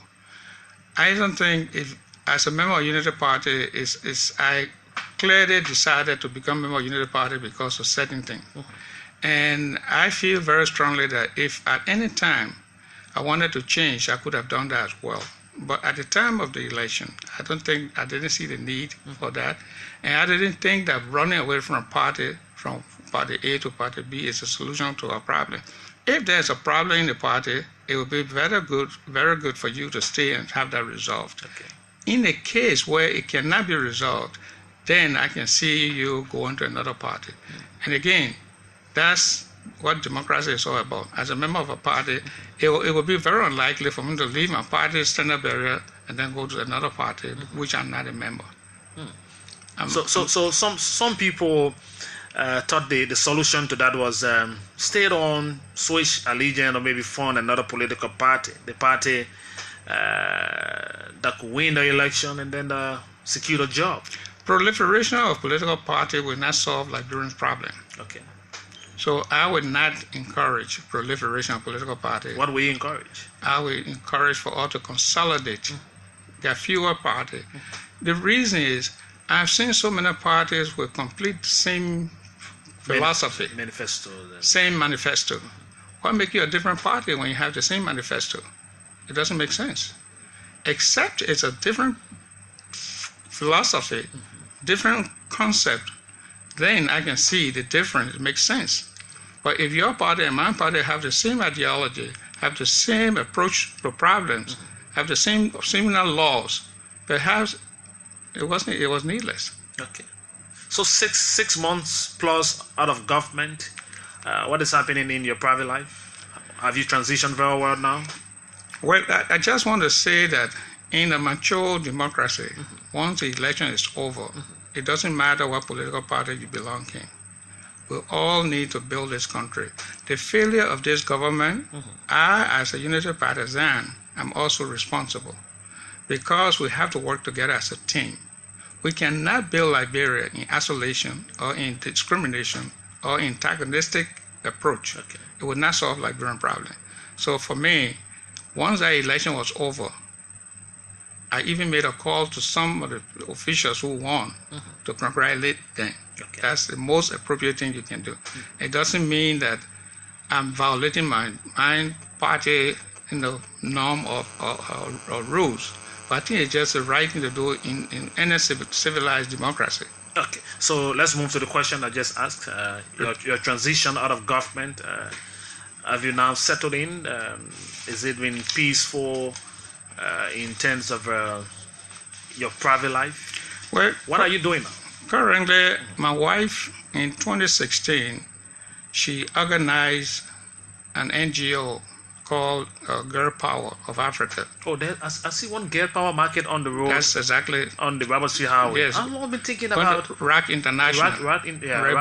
Okay. She registered this business in the U.S., in the state of Illinois, have a 501c3, and she helped young women who may not have the opportunity to go to school, and also help young women who may want to go into business but they don't have the resources. And we have been running this organization for quite some time. I'm really helping her. It is our own creation. Let me give her the credit. Okay, and I'm working with her, trying to help her. And she has 3 different critical areas. One has to do with empowerment. And then they got another one for education. She had 256 students in different schools in Mangibi and Niba County. She got 255 women who have established their own business at 70% success rate. Okay. And I'm very proud of her. And once that opportunity given to me in terms of time, I decided to work with her. And of course, it's a challenge, you know. What specific assistance are you giving your wife through this NGO? What I'm doing, I do a lot of counseling. Sometimes I provide training for them, and I help her with her books and documentation. Okay. And the long-term objective, she wants to build an all-girls high school, all-girls school, called it the African Female Village. Okay. And she have her father, who was the former Supreme Court Justice of Wisconsin, has a lot of good friends that she also is liaising with, and they are really helping. I think this is really one of the things that she herself established good friends. I haven't said I have good friends in this States. Of course, with her father connection, he's late now, in 2015, 16, when this was organized. So we have been very, very lucky to receive donation and contribution from people to make sure that those women, if you go on the website, you will see a lot of women giving a testimony. I can get a website on the radio today. Yeah, please. And you get testimony that people are making. And if you hear some of those young children telling you their own experience and things that they go through, I don't care if you're a wicked person, you will change your attitude. Wow. So I think it's wonderful. When you talk about pro-poor, I think that's truly indeed, that's pro-poor. Okay. And I can understand pro-poor, and my wife has clearly defined what pro-poor is to me. Okay. And so I have a better appreciation of the concept of pro-poor. Settling down in that direction then, and getting off the stress of waking up in the morning and giving back to the country in the service you did before. What is the difference in there, in terms of government work and doing private business? Well, government and private are completely different areas. Of course, within the private sector, you have to be able to manage your time well, because you have all the time to yourself. If you take advantage of it, you will do well. If you don't, you'll have a problem. I believe that successful people are those who manage their time well. And the difference between successful people and non-successful person is the one who manages his time or her time better than the one that doesn't manage his or her time well. Okay. So I think based on that, I've always used time as a driving force to whatever I do. So currently, besides what I'm doing with my wife, I have a plan to open. Well, I will inform you at a later date. Right now, I still working on it. Still working on it. But it's going to be something like... it's in the pipeline? Yeah, it's in the pipeline. Okay. Something like, really, it will be management, but on the technical side. Okay. Because most of those international organizations that would like to maybe help Liberia, too often we have to get people from outside who have the technical competence. But we can also source those kinds of competence here if you have a very good structure put together so that you can be able to deliver services to people within Liberia and outside of Liberia as well. So that's what I will be working on, and I think it's my hand is full, and I will be doing that as well. Unfortunately, it's going to take time because it has resource requirement as well. You know, there's a difference when you are in public service and then in private life, especially serving the country, the kind of friends you make, the people you interact with. Sometimes when people leave positions, some of the friends turn their back and they lost contact. So people come after you because of where you sit. Because what you gave them, when you no more sit in that position, they don't see you as their friend any longer. Are you experiencing such change in your private life now? That is quite true. My phone used to ring constantly. It used to ring, eh? Sometimes my wife used to get angry. Why people just keep calling? But nowadays, I hardly get calls. So that support your premise. And there are people who now want to maybe bother you, or some people may think that, I don't want to talk to him because I have no benefit to get from him or her. Or some people might just feel that I don't want to bother him, he's probably going through personal problem. You know, to me, work is when you leave one job to another, or if you don't have any situation you find yourself in, it also provides its own window of opportunity. So your inability not to exploit these opportunities could create further problem for you. So quite frankly, people who don't, I do call people, even people who I worked with before, to find out how they're doing, and it's just my nature. But others may not feel the same way. They may not see a need to call someone that they no longer work for. But again, that's a personality difference. Okay. So let me drive you now, going deep. Looking at your own assessment, and so now we can cross into the Liberia you see today, then the Liberia you saw yesterday. We are in a new administration, the administration of President Josh Manning-Weah. What's the reading about this administration? What have you seen so far? They are 4 months, 1 day old today. Yeah, the problem with me is I have disconnected myself in a lot of ways to really rest and think through what I want to do. So I have not kept close watch on what is going on. But I think at the beginning of any administration, it's expected that things may not go as smooth as you want. But after some time, things start to fall in place, and then you'll see the system running better. I think one of the biggest challenges we have in Liberia, not only we have administration, is we don't have a system. We don't have a system that's robust, that sometimes can deliver the kind of services that we want in ways that we want. So we have to continue to work on our system. I think we got more system problem than political problem, or more managerial problem than politics. So I think if we look at those from the technical point of view, it would be very, very helpful. Sometimes we have too many simple problems, or we look at find theoretical solution for practical problem. So I think we have to be practical. Liberian problems are very, very practical. So we just need to sit down as a group of people, and no one has monopoly over knowledge. We need to share information. We need to make sure that whether you were in the past government or present government, but if you have service that can be used by government, I think it is good for us to do that, because Liberia belongs to all of us. No one has any more ownership to Liberia than any other person.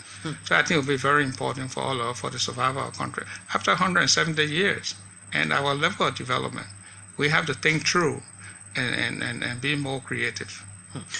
Staying and staying true, but sometimes the simple problem that you may mention of at times look very complicated, because we refuse to solve simple problems when they exist. We begin to give excuses, and when these simple problems are left unresolved for a very long period of time, they become complicated. That's why. So when you have a simple problem, you deal with it at that level. So that you can, you see, we always say, let bygone be bygone. Bygone be bygone it sounds like a good phrase, but today's bygone will produce nightmare for tomorrow. So what's the best way to do it? The best way to solve problem as it occur. Immediately. Yes, immediately, or in a short period of time. Okay. Prolonging it will create other variables. Okay. That's my way, and I'm saying this because I have a technical background, not a typical politician. Typical politician. Yeah, you're a technician. I'm a technician in the way, but by my orientation. So I'm speaking because within the engineering, when you're dealing with issues, you deal with precision. Okay. You deal with speed. You deal with accuracy. So even in solving problems, there are strict rules that govern problem solving that you have to follow. You have to solve problem, no matter how complicated it is. If you cannot define the problem accurately, you will find a solution that will produce bigger problems. So there are so many things that have to be done if you really want to solve problems. So taking into consideration your take on the issue of the government of the day, you are still reading between the lines. Some said, okay, let's give this administration a little bit of time to get properly adjusted. Let's understand what the pro-poor agenda is, what is being documented, and what will be presented to the nation in terms of programs and projects. But after 170 years, we are lacking in development. What do you think should be the best way that this government should approach development? I think that firstly, they need to review all of the programs that were undertaken by the past administration and clearly find out which one are of necessity and find out what resources require and make sure that these things are done. 80% of the problem in this world is caused by 20% of the people. So you have to have some sort of measurement. You need to say that again. 80% of the problem caused by 20% of the people. Okay. A lot of times people may want to address the 80% and forget the 20%. But the thing you need to do is to look at it very critically. I think once we look at these problems with our critical mind, knowing that, involving everybody in, so that you can sit down and figure out what's going on. The way you look at the problem may be different from the way I look at the same problem. But if you and I can sit down and you tell me how you look at this problem, I tell you how I look at it, it can help us have a clearer understanding of the problem. And then we can seek for solutions. But at that point, the layman down the road, the Liberians who are feeling the pains of transportation and increase in prices and talking about the hardship of the economy, how do they understand that there's an issue surrounding those issues that ought to be resolved and it takes time? The hardship you talk about didn't just happen out of the blue sky. It takes some time. Our action today will produce either hardship tomorrow or good time tomorrow. So once you have a system in place, chronologically follow through what that is, you can even predict if there will be a problem in the future and find a way to mitigate that problem. But if you don't have a system, you're going to get at those points without you planning it. Once you get there, it's too late to do anything. So the issue of system becomes very critical. So as you begin to have problems, you start to look at the alternative. What are the options? Because in a situation, every problem has more than one solution. So we need to look at it, think outside the box, and try to find out what it is that we need to do as a country, as an individual, to make sure that this country moves to the next level that will benefit you, myself, and our children to come. There is a saying that we are not good at working with system. If you put a system in place here and say there's a procedure from point A to point B, even in the traffic, you see the way we drive. Yeah. And we are just reckless in making use of keeping the system right. Will we ever get there in correcting system and to go by system? Because if we continue to behave the way we are in terms of People want to take shortcut, they call it. People want to bypass the system. I'm not sure we're going to succeed in making... To fix a system must start within the leadership. We ourselves as leaders must be in compliance with that system before it trickles down to the bottom. So I think once we recognize the system, we try to abide by the system, obviously others will follow. And those who cannot follow, we have to find a way to make sure that we bring them to compliance, either through some sort of punishment, some sort of fines. You know, the pocketbooks hurt. A lot of times you see people like the traffic. Yeah.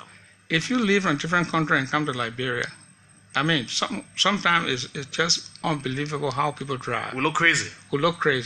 People sitting on the top of a truck with loads on it, sitting way up there, not knowing that driving through you might come across or electric wire because you're so high in the air. Nobody, when they designed the wire to wire the area, nobody knew that somebody or some vehicle would be that high. That high, yeah. Okay? You touch your 440 wire, you're going to die. And sometimes you leave these people, and the next place you see police depot, and they let them go through. You go to another depot, they see them go through. So what do you expect? People say, look, if you do that, nothing will happen. But stiffer punishment will stop some of those problems. Just punish someone, 1 or 2 persons, the rest will be in compliance. Our society look very sympathetic. Well, so if there's one violator and then you got 10% going on your behalf to appeal, the law is compromised at that point. Well, you do not listen to the appeal. Let the law take a course. Look, in other countries, this country, lawlessness produces chaos. If we do not conform to the law, we will have a chaotic situation that will not be manageable. So I think people need to bear in mind that no one is above the law. If the law is breached, it must be dealt with. Dr. Frederick Doggett is my guest here on the conference. Dad, are you interested in talking about what Liberians are talking about, the TRC report and, of course, the War Crime Court? Well, I have not read it, so I cannot make any comment. But you've been following this discussion. It's been long here. I hear. Even during your days in government, people are still thinking. I hear that, but I still think that as far as law, if the TRC law requires that people have done certain things, they should face the judiciary system, I think that's quite okay. I mean, if you didn't do anything, you shouldn't worry. Or if you feel that something that happened, you were not responsible, all you have to do is to clear your side of the story. That's how I look at it, from the simplistic approach, without any political, consideration. I think once there is an issue involving the court system, it's between the court. In some cases, it will be between the court and the state. Okay, Dad. Let me allow you to take a break off for a while. Is there something else on your plate? Maybe when you're wrapping up, you will respond to it right here on the conversation. Let's get talking on 0777700995 08809399395. Dr. Frederick Doggett is my guest here today. Flip side, 5 o'clock, we'll be talking to Gabriel Buchanan Smith. He's going to be here talking as well on some of the national issue in our country, looking at it in different perspective. Let's now go to the lines and start to take your introduction right here. Please in your calls, and of course I'm sure you've been following, and this is your time to speak to my guest in the studio. First call out here. Good afternoon. Yeah, hello. Yes, good afternoon, sir. How are you? Well, I'm doing good, and how are you? Yeah, Cephas now. Please go ahead, Cephas. Okay, I mean, the public server laws, yes, ma'am. Because there was a time I was driving and I saw the students sitting over the side, and I went to the police immediately. There was a police server. I said, look at these people sitting over the bus. It's not right for you to put the police guys down over the bus, and you find out bus. So, what we'll do? I think I said, what are you, a law enforcement officer? He said, what we'll do? So, man, it's hard to deal with. Okay, so your take is on the issue of laws in the country. Get on talking here. Your take so true. If it starts from the head, The leader must lead by example. Discipline will be part of our daily lives. No system and lawlessness would always produce chaos. Somebody's making reference to your point. Let's take this one here. Please go ahead and make your point. What is your name? My name is Muya Sharif. Sharif, if you're out to be with us, then please move away from that radio. Good afternoon, Logan. How are you? Yeah, I'm fine.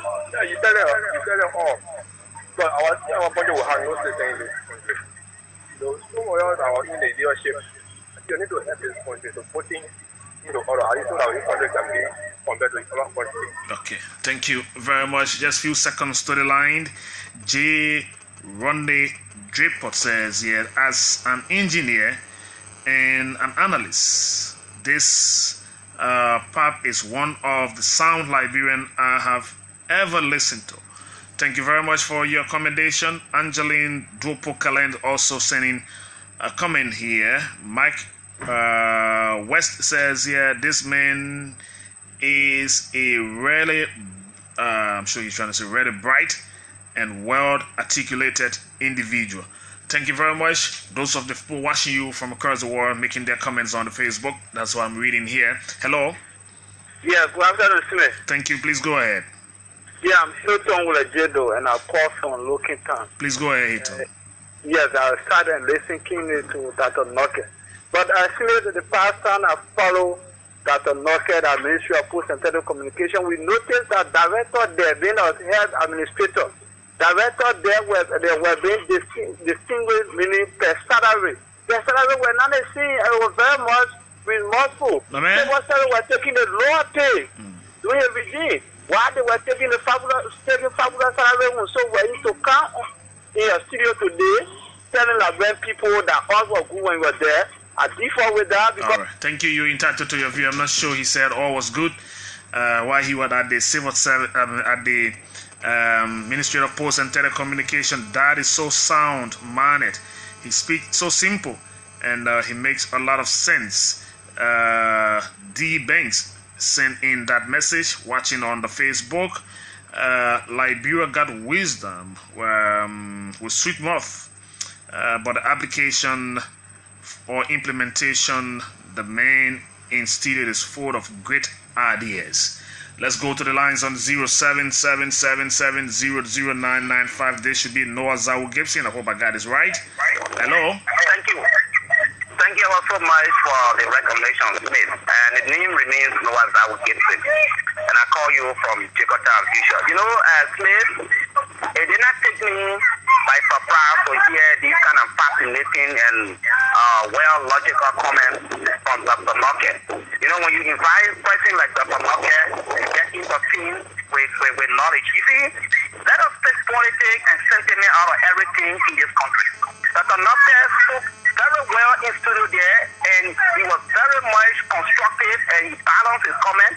He didn't tell you that everything was well, and besides that, you accusing Dr. Knocker that when he was at the Ministry of Post and Telecommunication, there was disparity in salary. Now, for example, if you have director, can you compare director and with no disrespect to the honor man that was there, but can you compare director and the honor man to make the same salary? What that is making was Dr. Knocker, or that was stipulated by law? So that people take sentiment out of what they say here. Now you got an administration of about 100 plus days. So as a team, is it not the same thing? You know how much people are making over there? You claim that you call salary, but the wage bill going to more than 2% of the current cost in your current budget. Thank you, Noah Zawu Gibson. We've been very smooth on this conversation. We want to go on with a smooth landing. We stayed here. We'll take 5 more of your calls, then we'll come to that to respond. Please go to the topic and the issue we discuss. Let's call it on this line. How are you? Good afternoon, let me say good afternoon to Dr. Knocker. Wow, come on, please. My name is Okay. My name is Stephen Bolton, and I call you this afternoon from a Dakwitown resident. You know, these are people that we need in our country to be able to transform and Mama Liberia. Like that, you better said it, and you were so bent to the scopes, and what was necessary for this country, and we are calling on this government Why understood that you came from United Party but you are leader in English so that you can be able to transform Liberia together. Thank you ever so much. That be around so that we can be able to learn from you guys the way you are proceeding. You are in the right direction. Bravo to you and keep it up. Thank you ever so much for your deliberation. Thank you ever so much as well. That will respond along the way. Mohammed Sisse says, yeah, thanks to Dr. Knockett for his sincere and blunt analysis on the issues under discussion. He put behind him all party sentiments and discussed the issues patriotically. Bravo, Dad. You have made my day. Smith, the dad, has said it all. Objectively, very insightful. Thank you, Dad. This one is coming from Christopher Tubesi, and of course, C.G. Zonde says, Smith, why are you laughing? Oh, what do you mean what I'm laughing? I heard that his brother exchanging pleasantry, and of course the greetings here, so I had to smile with that. See, I see why you're watching and me on the Facebook. 07777009950880939395. Let's go on to the lines and get more of your calls. I'll take just 4 more now. I'm sure my next guest should be around. Let's call out here. How are you? Yeah. Good afternoon, Smith. Please go ahead, sir. Yeah, I'm Fabian Doe from Fiamma. Please go ahead, Mr. Doe.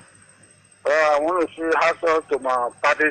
I admire his comments. I only pray that the government should tap into his knowledge.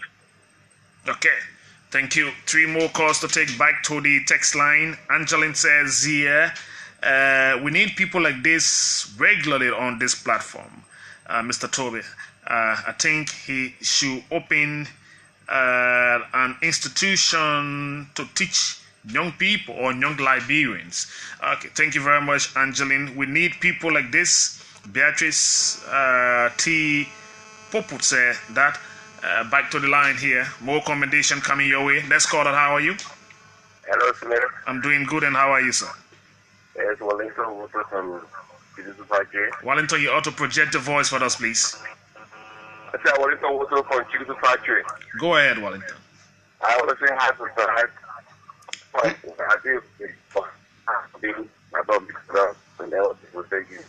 Thank you. Maybe I'll take the last one on the line, then we will go back to Dr. Knockett to respond to your many commendation, and of course kind voice going to that right here on the show. Let me take the last one right now. How are you, sir? Good afternoon, Smith Tupi. And good afternoon to you. Yeah, Smith, thank you very much for the topic of discussion.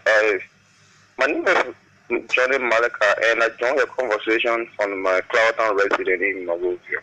Okay, go ahead, Malika. Yes, Smith, I must submit to the fact that I beg a pardon. Hello, Malika.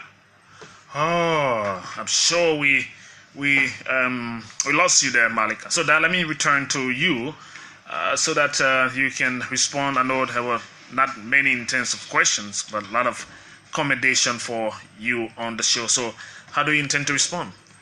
Well, I'm overwhelmed by the positive feedback that I'm getting. I want to say thank you. Like I always said, there are more good people in this country than bad ones. The issue of salary, someone just talked about disparity in salary. Obviously, you have not done human resource development to clearly understand how salaries are determined. This is determined by CSA, and quite frankly, everybody can have exactly the same salary. There are different reasons. Some has to do with tenure.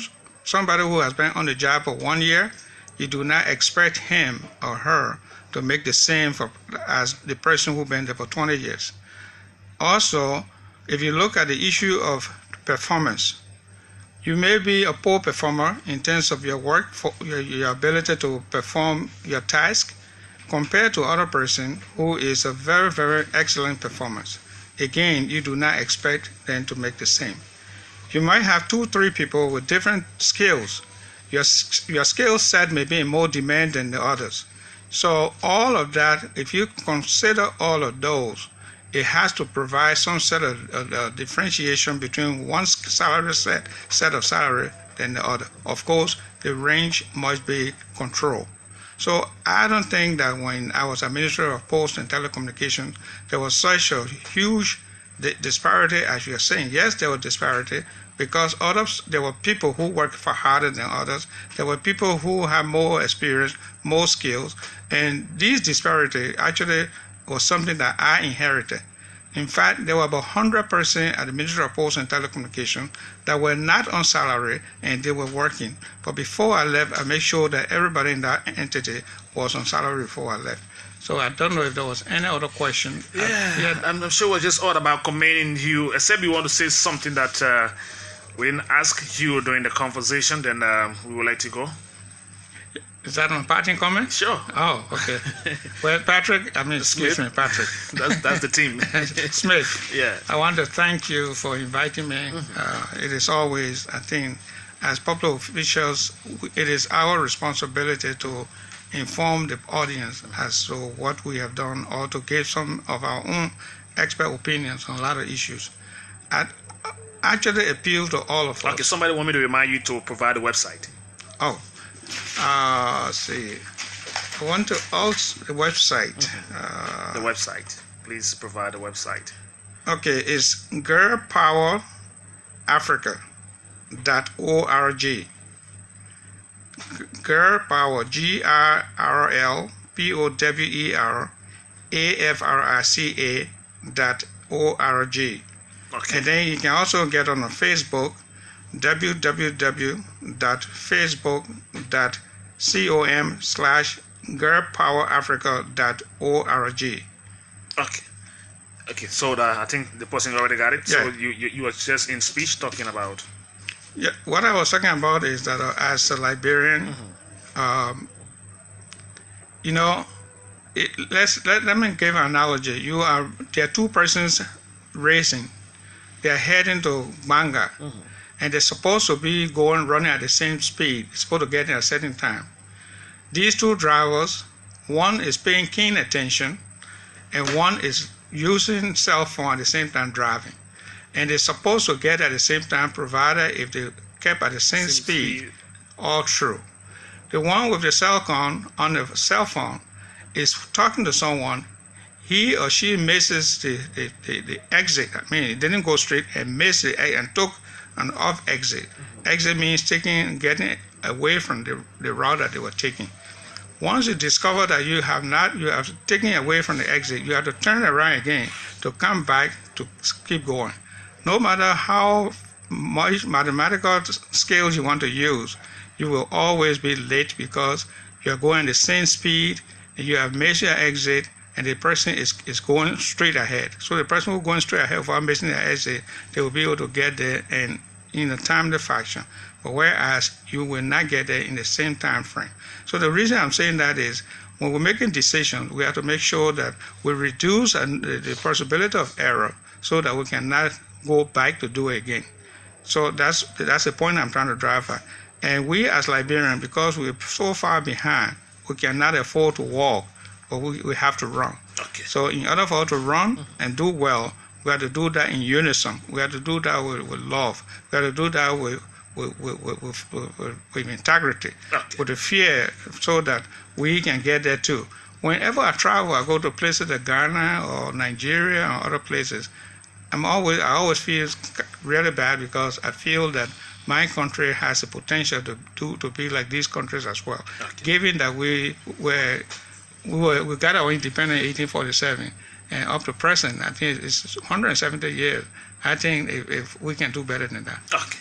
Dr. Frederick Noke, closing this chapter of the conversation here on OKD FM 99.5. Dr. Noke started at a good 14 in the ministry, but later on joined the bandwagon. Jeniton Wugit sent in this message: keep up the good job for our country. Beatrice T. Popo sent that one.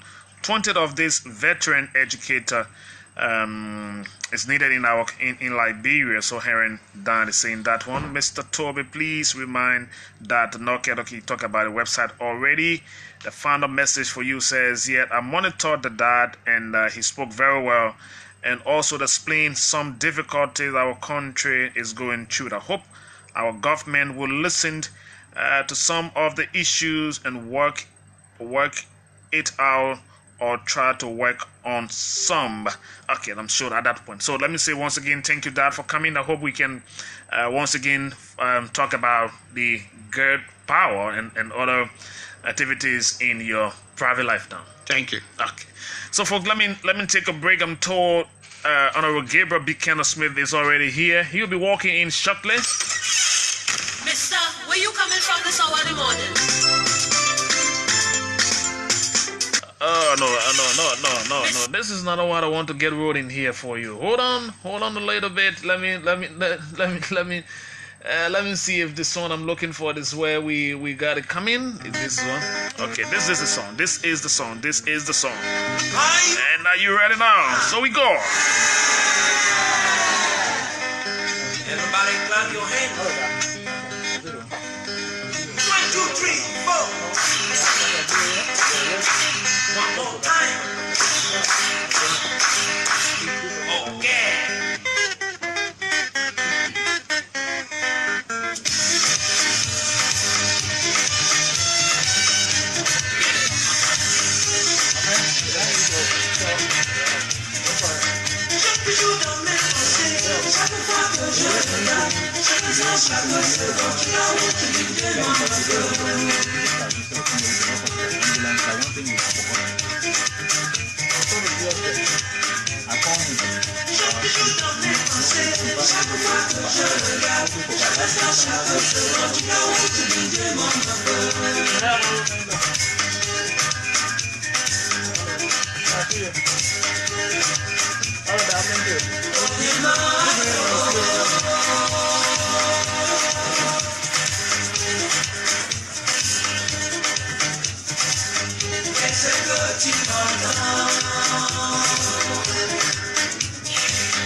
You know, sometimes we can party, and I love to go back in time always, yeah. So all of my good friends watching and following the music and listening to the conversation, every time we talk, we transition with music, quality music, preparing for the Orchid FM Health Walk. It's this weekend, is on Saturday. We'll be walking. Great music, Patrick Seward says, yeah.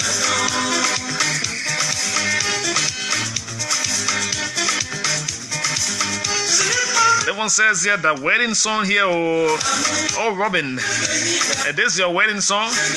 I will keep it here. Remind me. And so that I will keep it somewhere. Today, ready for it, we will play. This is the one here, the wedding song here. Oh. I like the music. Those days never goes without talking about. And those days never come back. But as Liberian, we have to improve the life of our people. Honorable Gabriel Buchanan Smith is already in the studio. And so we'll go on talking. Just in the next 2 minutes or so, talking some national issues. Let me say happy birthday to all of you celebrating birthday today. Whatever the occasion, I can also wish you well. All of you taxi drivers, Yana boys, petty traders, Shushan boys. Are you ready now? Everybody clap your hands. I can do the news dance for the new generation. So you can clap your hands. Those days when men were boys. I like the music. Where were you then? Dead in Bokonjide, in Kokopa, in Zienju, in Bongonima, in Compound 1, Compound 2, somewhere dead in Sinje, Grand Cape Mount County, or in Balatoy, Batala, Kolila, Kokopa, Nyaninkole, Zolowi, Vonjama, Kolahu, Salaye. You can dance and put aside your worries and find life again. Don't let somebody worry you. The rate go up or it come down we here. Gas price go up, it come down we here. Whatever happen will be here. Let's just thank God for life every day, yeah? You start worrying about the poor gas price, you get different sickness. You worry about the rest price, you find different sickness. So just take life the way you see it, one day at a time. You start worrying over everything, every small thing you worry. Oh, the country out. Oh, the country out. Don't be the one past politician or one politician who say, you give me the country and me run it. You give me the country and me run it. You be worrying about this country. They're like real parents. I never tell when they will ever finish. You start worrying yourself about everything. The way you see it, the way you handle it. Someone say the way they beat the drum, that way we'll dance it. When you dance kakaleka, we will dance kakaleka. When you play napa, we'll play nafo. Stop worrying. You can get yourself heart signal here for something you can't solve. Mr. David Koti, how are you doing? Happy belated birthday. Your birthday was yesterday, eh?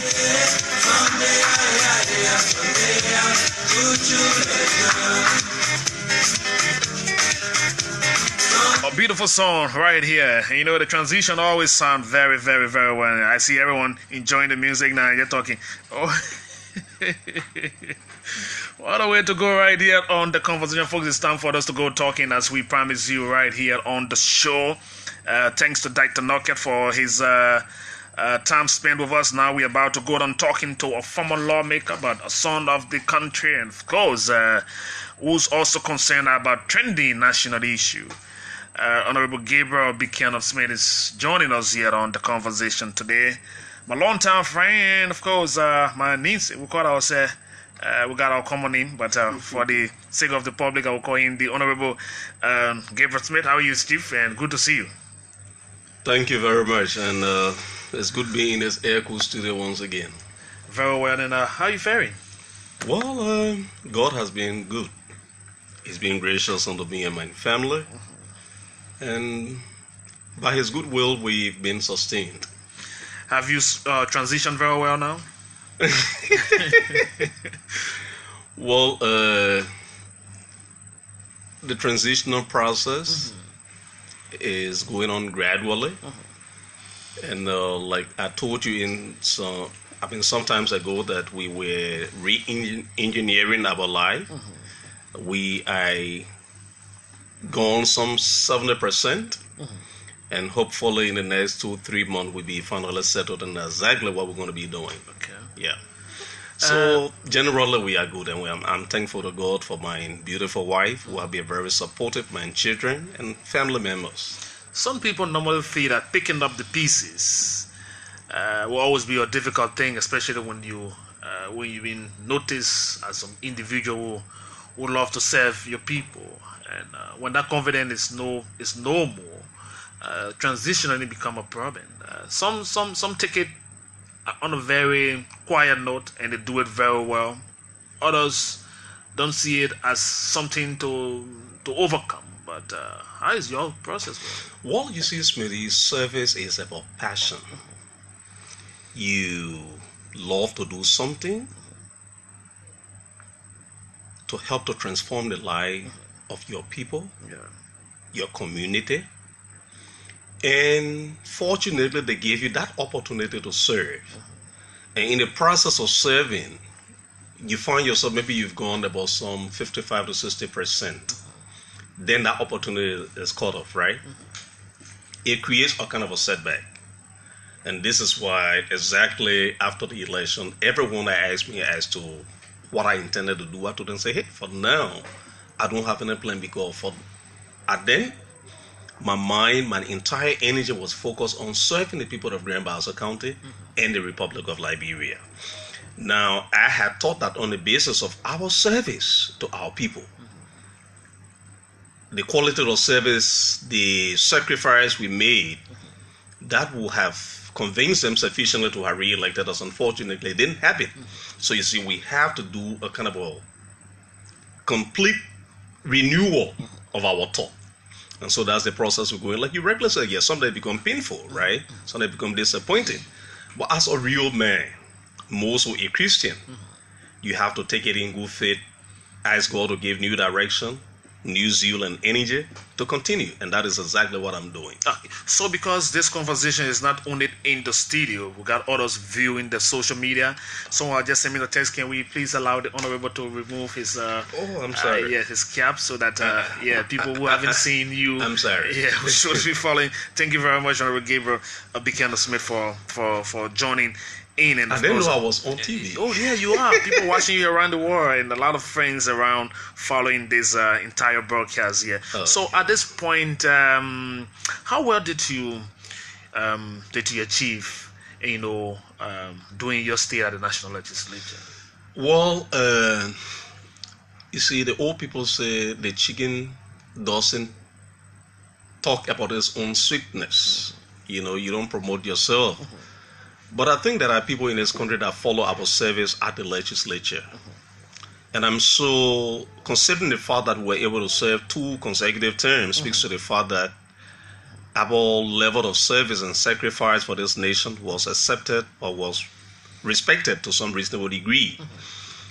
At the level of the constituency, I concerned myself with working with my people, helping to meet their basic social needs, creating programs that will help to prepare other young people for their tomorrow, like the Smith Educational Foundation that provided over 853 scholarships to students in Grand Bassa County during our tenure. The social empowerment program economic empowerment program where we work with marketers, building market structure for them to transform their lives. That today, most of the market women can today sponsor their children, sending their children to school through the sales of beta bubble, yet on a humane condition.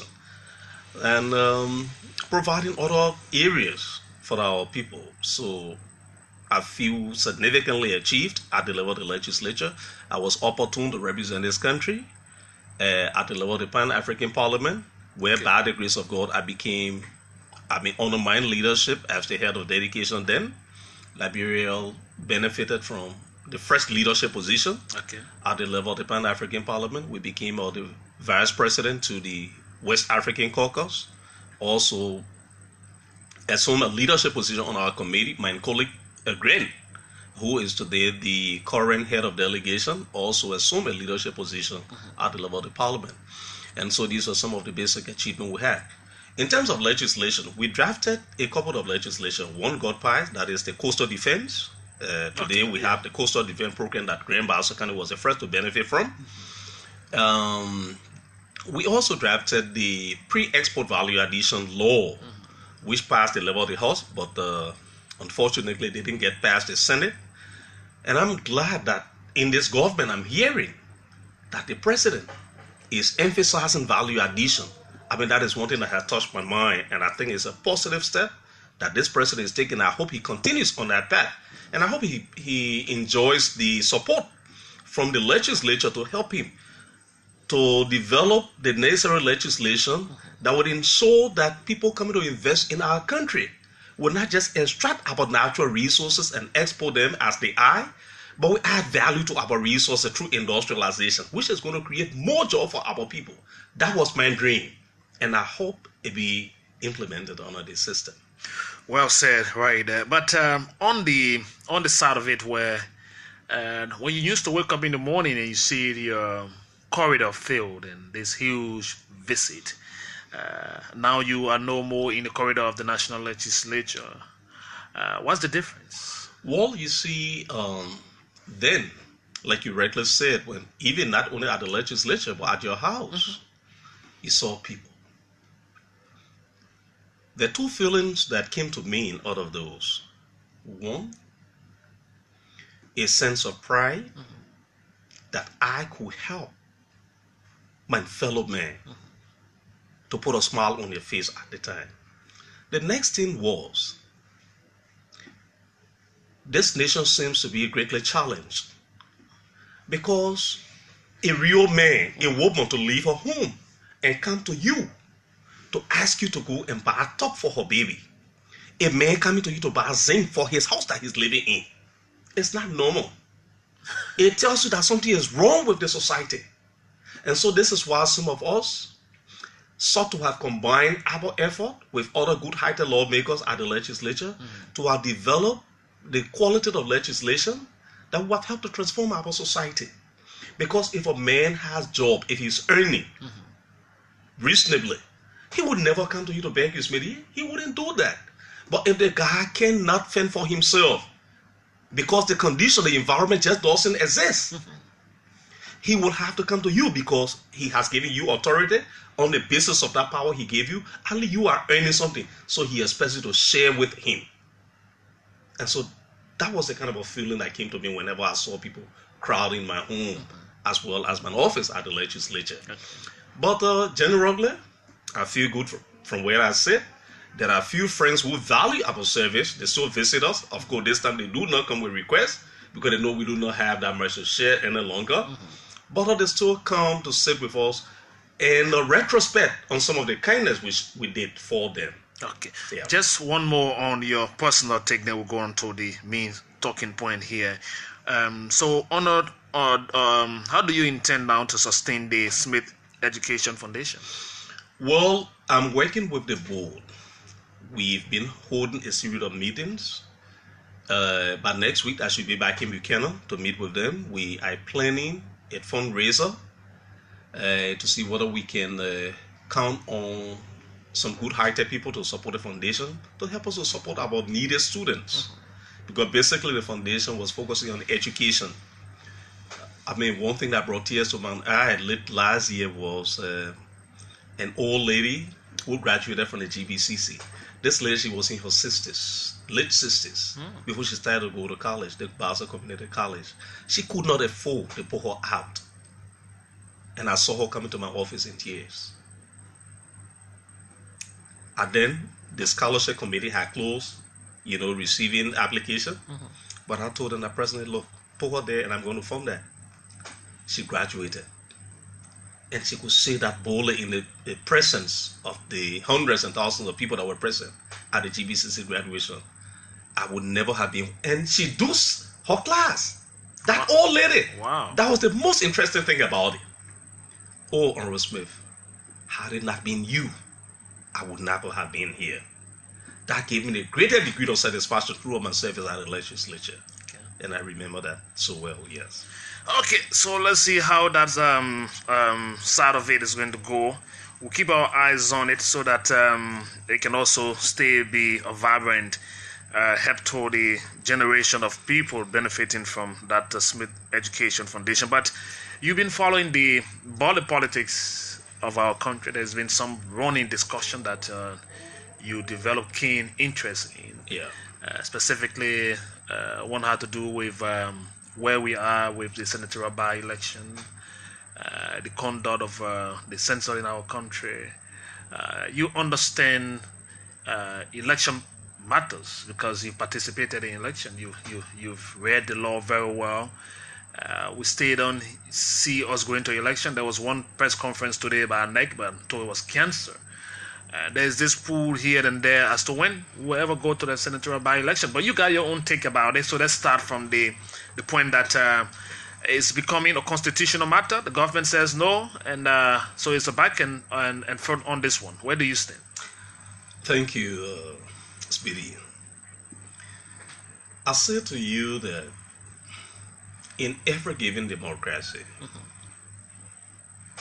or any system of governance that is based on the rule of law, people must be very careful as to how you trifle with the law. Fortunately for us in Liberia, our constitution is very clear on the issues of law. Chapter 1, Article 2 of our constitution declares the supremacy of the constitution, and that its precepts shall have a binding effect on all, from the president to the legislature, to the judiciary, to the ordinary man in the street. The constitution shall have a binding effect. Meaning, like Aristotle said years back, every man must be a servant to the law if the nation is to be safe. If everyone is to live in a peaceful environment, then everyone, irrespective of status, must be a servant, meaning the law must have an overarching authority over all. Yeah. But if you have a society where it will appear that there seems to be an ingrained will to violate the constitution and find a way around it, then we are heading for trouble. So in this instance, the constitution under Article 37 is clear as to the authority of the legislature. It says whenever there is a vacancy at the legislature shall, within a period of 30 days, it is definite, inform the National Election Commission, which is the election management body in our country. That body, having received a communication from the legislature, has a period of 90 days within which to conduct a by-election and fill the vacancy.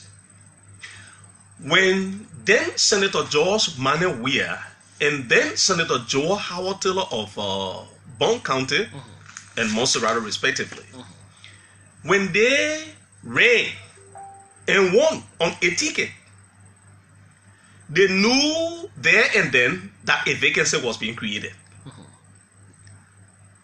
Pursuant to the law, the legislature acted within time. And I must thank the legislature for that. They communicated to the National Election Commission.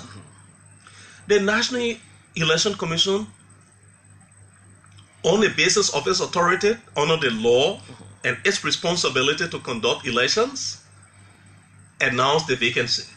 It acted within the scope of time. It set a date for the holding of the by-election. Unfortunately, the government has not discovered the compelling necessity of respecting our constitution and ensuring that the by-election was held in time.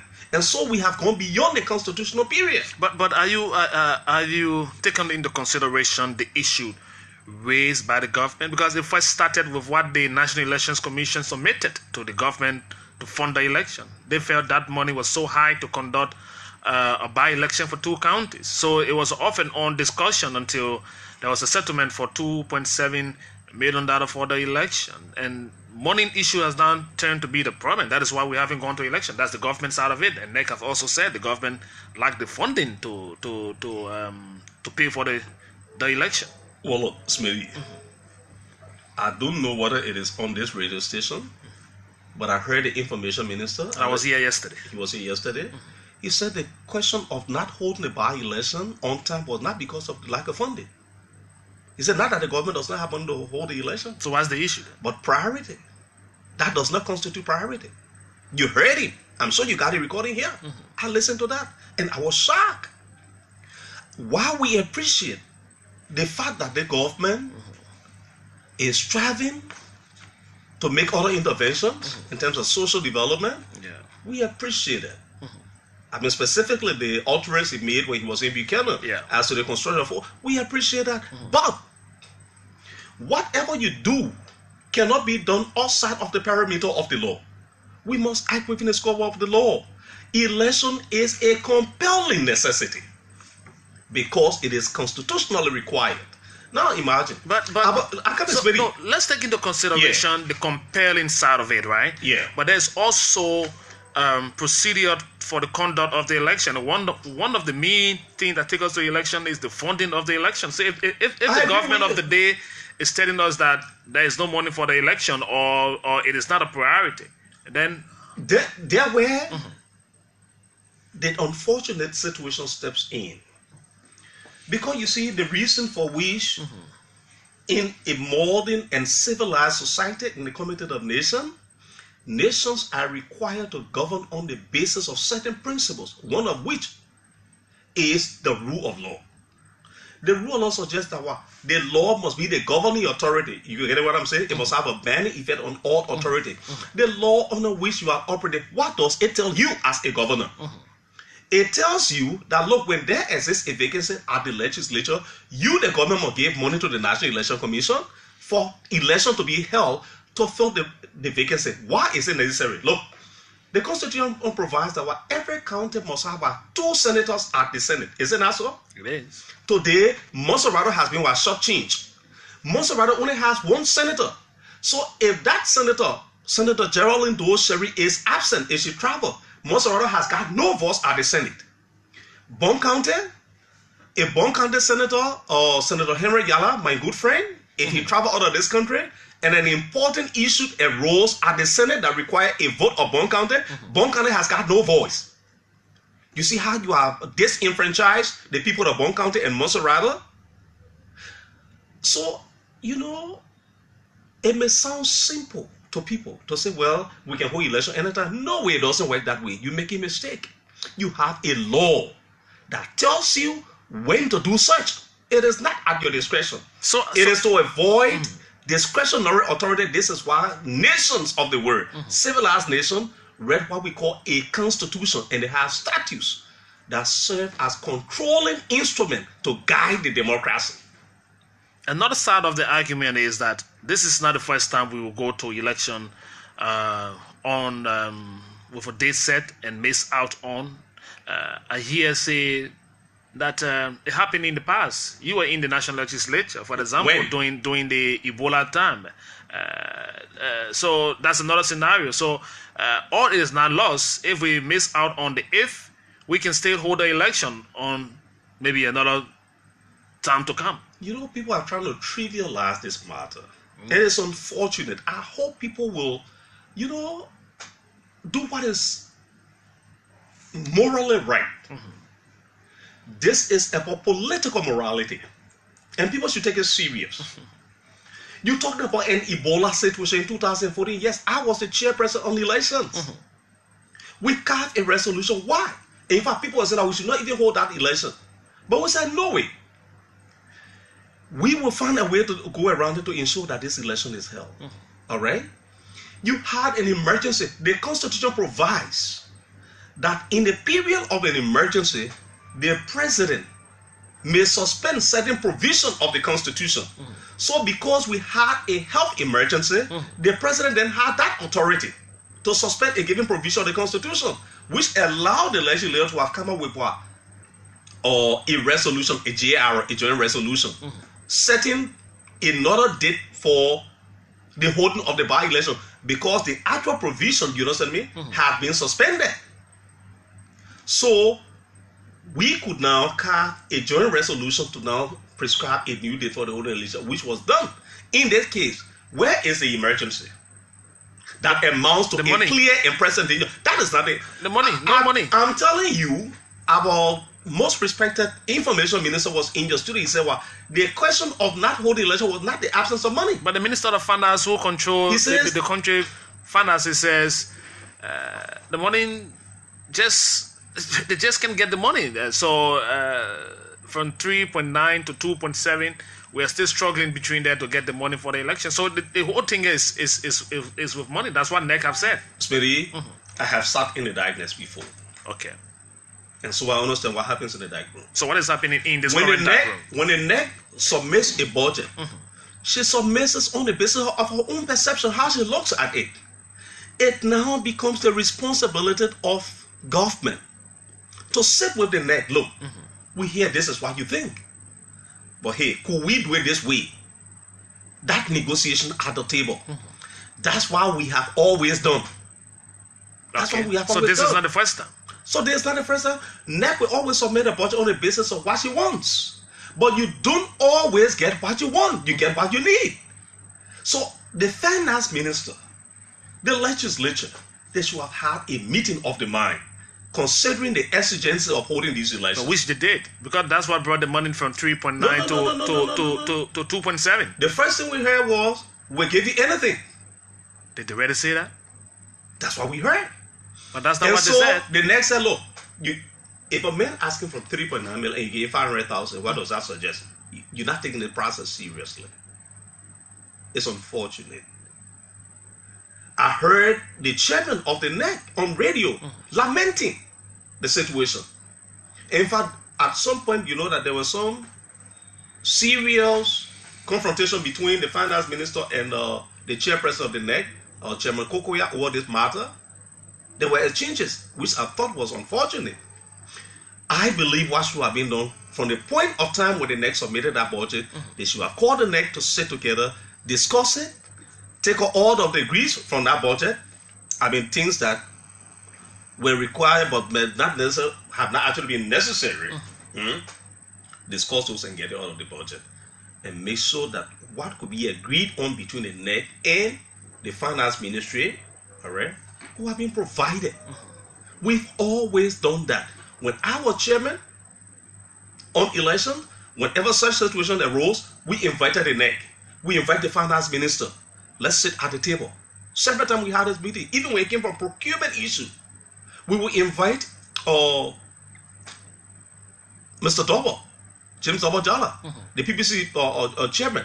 We sent for him. We sat together because as a leader of a land, you have the responsibility to respect the law. If you do not uphold that law, to which you took an oath on inauguration to protect, you open room for several other violations.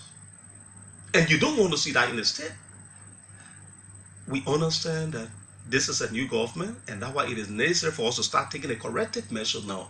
Because if we take a drift away from the law, we will soon slip down the slope of lawlessness. And we don't want to see that in this nation. Moving forward, we've already missed out on the constituted date set by the National Elections Commission. With all of the runs around it, it's now left on it's now left in space as to when we will go to the election. What is the danger here if this election is not held anytime soon? Well, you see, the danger associated with it in my mind, I may not be right, but this is my thought. What do our partners think about us as a democracy? Do we value election? That's the question. As a very important tool in keeping the wheel of democracy moving? But a government that came to power through election should have respect to election. Should respect election. And if the government is deemed in the eyes of the public as well as our international partner as not respecting that, what signal does it send? Is that it goes beyond the election spirit. What is it? It extends to a key principle of governance, as I said from the beginning, respect to the rule of law. I'm hearing that the legislature is attempting to draft a resolution to set a new date. My question is, from whence does the legislature derive that authority? So at this point, because the constitution is not being suspended, no provision of the constitution is suspended. So how then can the legislature, by a resolution, supersede a constitutional provision? It beats my imagination, and I will hope that some legal luminary can provide some answer for this to me. So at this point, I don't see it. So at this point, Honorable Gabriel Smith, who's to set the new date for the election? Since in fact we violated what is already in the Constitution, are we going back to the Supreme Court to do this? Well, the way that I see it is not the most acceptable way, but maybe as a damage control. maybe a citizen or a citizen group could challenge the National Election Commission for not holding the elections, taking them to court, take them to court, and the court could come up with some determination to ensure that this is done. This could be a way of managing a way out of it. But it is not for the legislature to come up with a general resolution. She does not have the authority under the Constitution. So if the legislature goes ahead and do a joint communication, the election itself will be declared unconstitutional. In my view, it will be unconstitutional. It could be challenged. Wow. Seriously, it could be challenged. This is my view. Because, as I said, Article 37 is clear. It says a clearly defined time frame. 30 days you inform the NEC. 90 days the NEC conducts the election. We don't have any emergency that amounts to a clear and present danger that would lead our president to suspend any provision of our Constitution. So long the Constitution is active, the legislature cannot enact any law that will supersede the Constitution. Chapter 1, Article 2 says any law that the legislature enacts that is inconsistent with the Constitution is, to the extent of its inconsistency, declared null and void and of non-effect. So the legislature cannot do that. So if it is not at this point that a citizen group or group of citizens will run to the Supreme Court to complain, and there is a document coming as a joint resolution, it's going to be considered as just one way of finding another compromise. So can we just say, yes, let's take it for face value and go to the election? Well, Smitty, you see, you asked about danger, right?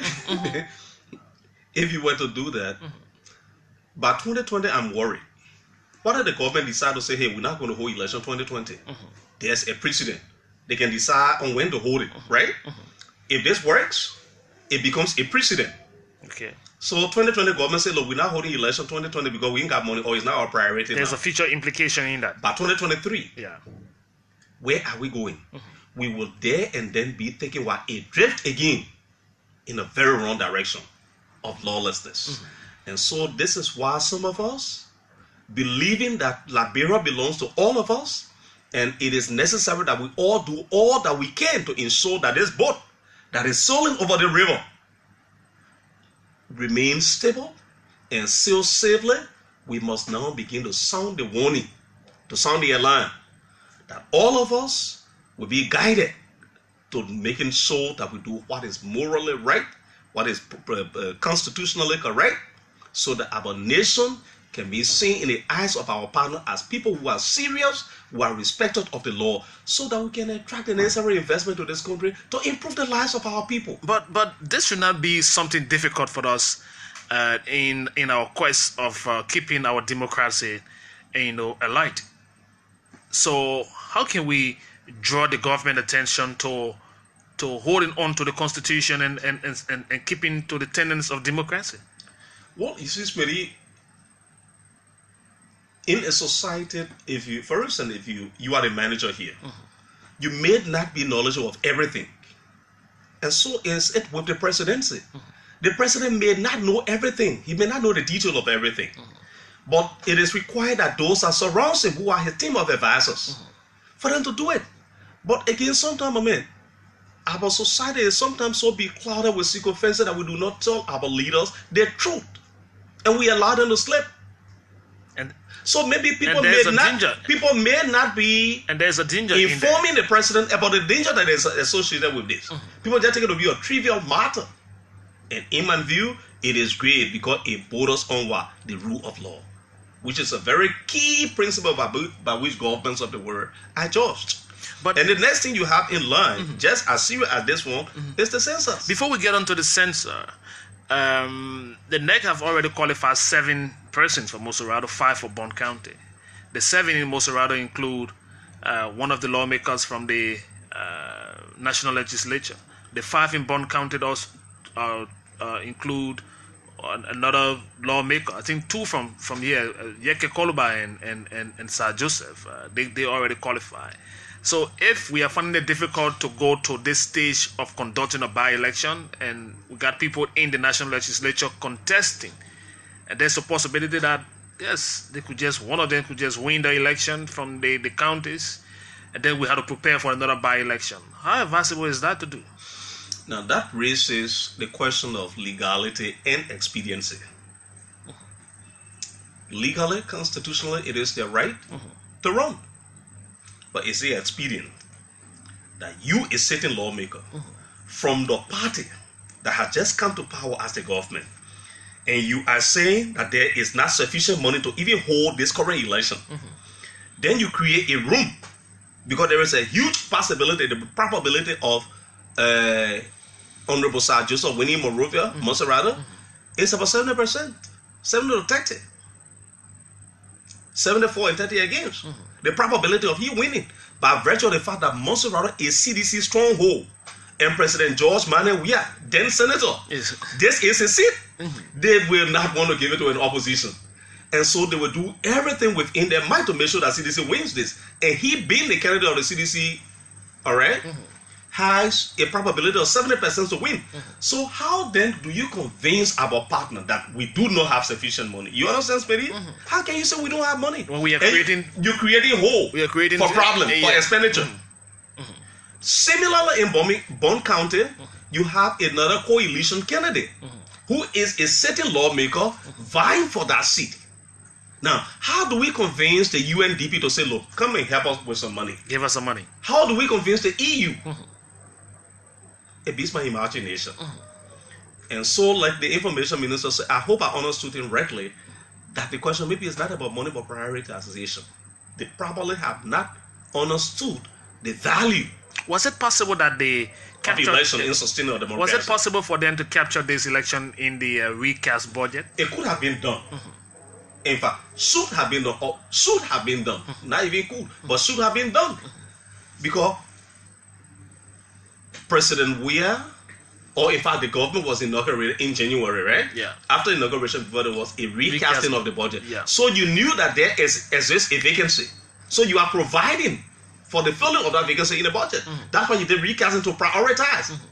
And so, I mean, honestly, that statement that was made by the information minister is very serious. I hope I did not misunderstand him. Honestly. But if I got him right, then it is troubling for our society.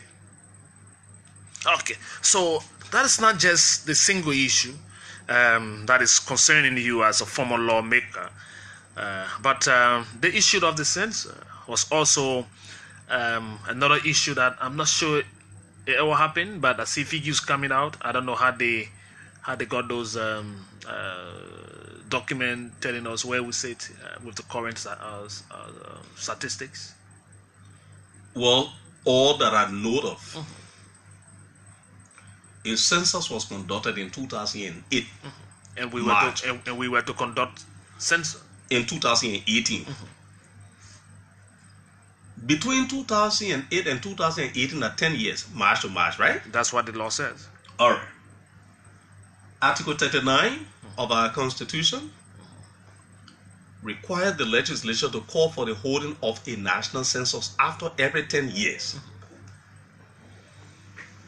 To the best of my understanding, no census has been conducted in this country. I spoke with a few of the friends from Legis. There has been no census yet. In fact, they've been doing some preliminary planning towards the census, hoping that government will provide the money. And I will hope that this government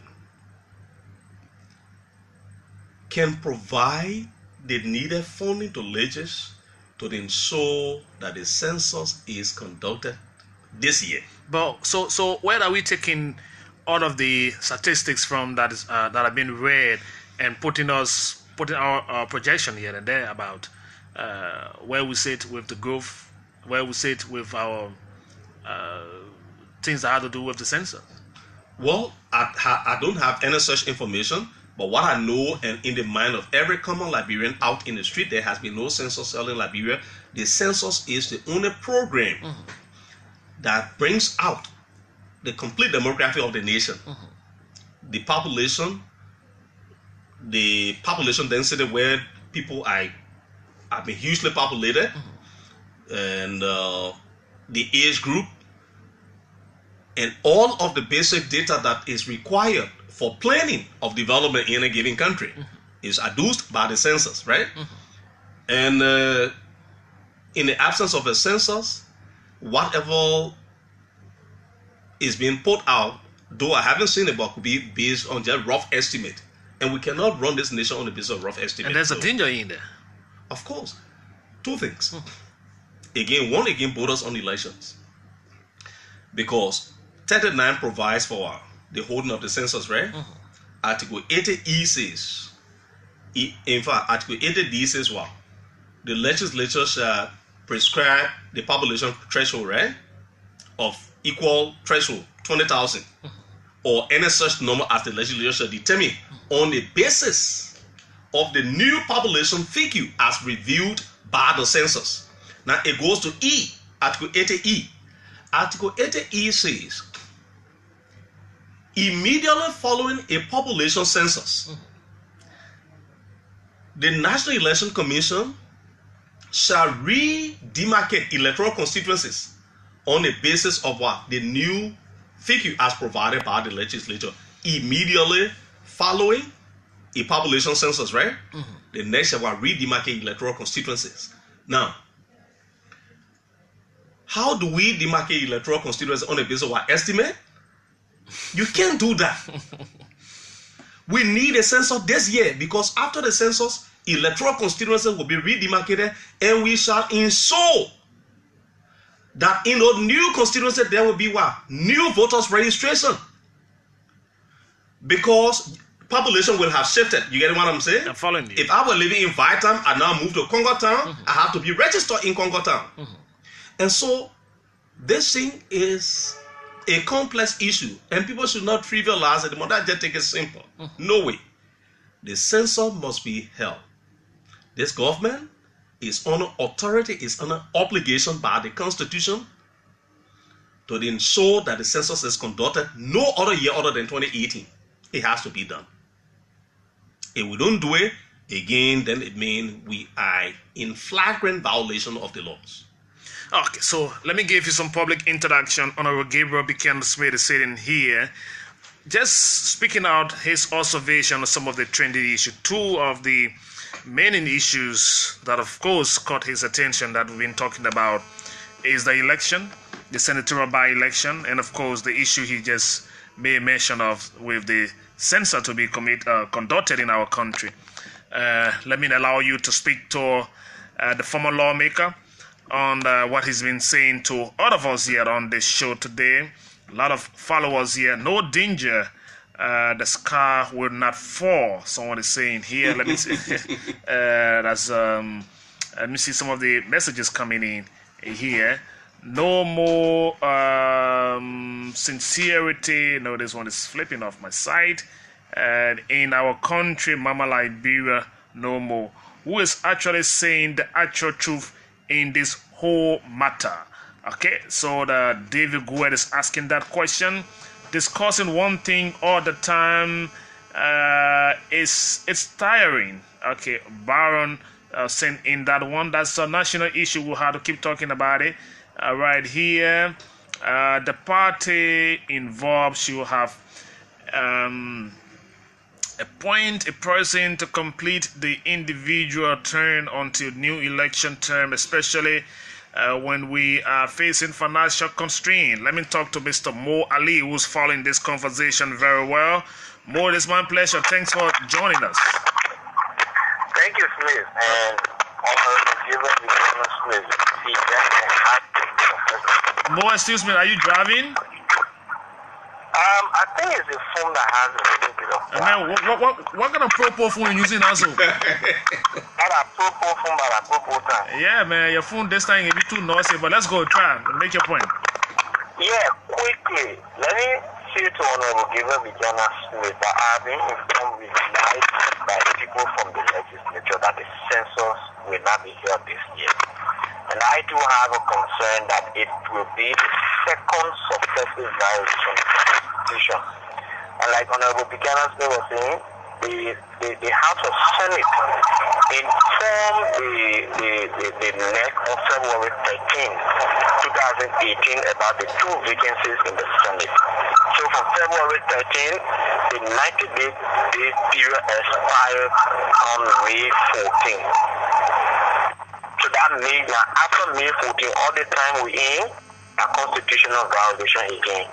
But not only that we are violating the constitution, but we are also depriving the people of Monserrado and Bone County of our representation in the Senate. Okay. This is absolutely not good for our fledgling democracy. And if this thing continue, I see bigger things in the future. Tomorrow we might reach the national presidential election and somebody tells you there's no money so we can have the election this year. These are how things start. We need to get rid of this one now. Okay. Let the elections be held and, the citizens could take action. People could go to court. Yeah, okay. Thank you very much, Mr. Moali, for your introduction here and joining us on the show. We will return to your interaction, of course, on the line on 0777-700-995. Let me take the next caller. How are you? Good evening, Smith. Yes, how are you, sir? Thank you. My name is Emmanuel Fast, member of the Opposition United Party, and I phone you from District number 11 this hearing. Please go ahead. Let me appreciate your studio guest for his analysis as it relates to the national issue that is unfolding. Smith, the way in which that this government is carrying on this identical path is not in the interest of the Liberian people. This government took over President William said that he will hold and protect the constitution of this identical country. And the first constitution practice that we saw this government violating, I think it was not in the rightful path, and we would like to call on this government and our intelligence that we are getting, censor will not be taking place. Thank you. Censor will not be taking place. Second person confirming that. Honorable Yeket Kolobat is trying to get to me. As soon as he can return that call, I will take you, and you are also the candidate in the election. Are you worried that we are yet to go to it? Please go ahead. Next caller. Good evening, Smith. Let me say good evening to our former lawmaker, Gabriel Buchanan Smith. Okay, please go ahead. My name is Stephen Gotter, and I'm phoning from a Dakotan resident this number 13 this evening. Like you rightly said, the information minister to achieve this entire electoral process, which is not in the best interest of this country. You cannot start your process in your administration with lawlessness. It's worrisome. If today you cannot, you violate the constitution and then you say that there's no problem because it happened in 2014, you cannot compare Liberia's situation with that of today's situation. Okay, thank you very much. Let me return to this line and talk to Honorable Yeke Kolobat, a candidate qualified by the National Elections Commission. How are you? Thank you. Thank you very much, Smith. How are you doing? I'm doing good. See two Smith in the studio today. Yeah, we have your... Representative, how are you, sir? Good, my brother. How you doing, sir? Thank you. Thank you. You spoke well. Let me tell you something else. We're going to test the process again the same way the party tested the process. Any attempt for election commission to hold the election at this time, I will take them to the Supreme Court. I got my lawyers already. We're trying to study the case. We have passed the time. And any attempt for this election to be held, we will take them to the court so the Supreme Court can interpret the law. If it is okay to hold the election at this time where we got money in this country and the people refuse to pay money. But let me tell you something. The people keep saying no money, no money, no money, no money, no money, no money. And people are renovating houses and building duplex around here. Go to Ghana. Are you aware that Ambassador Weah is facing a property in Ghana right now? Are you aware of that? Before I keep saying no money, no money. When you were war best, why you didn't do that? After taking seat in 3 months, you're there renovating, you're talking about people will not talk. We will talk. We will talk. We will talk. I'm a candidate right now. I've been accepted by the Election Commission, but we will test the process. We'll test the court process to see if the court process can work under this administration. And the next thing we are going to do here is that, let me tell you something, Honorable Smith.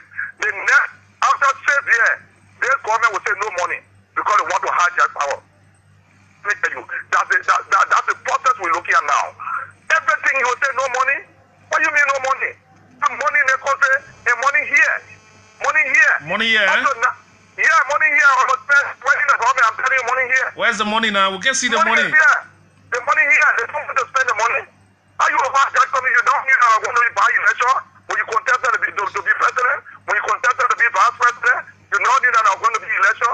Then you say no money. What are the things that were so the first price? They're putting 500 in the budget. The rich budget for himself. He shall put out their price. Put the money for himself. You understand what I'm saying? Every day put no money who will listen to that message. People to make fun of the people. Thank you. Thank you very much, Honorable Yeke Koloba. He said money here. Money here, money here. The boss said no money, money here. Okay, thank you, Honorable Yeke Koloba, for making your point.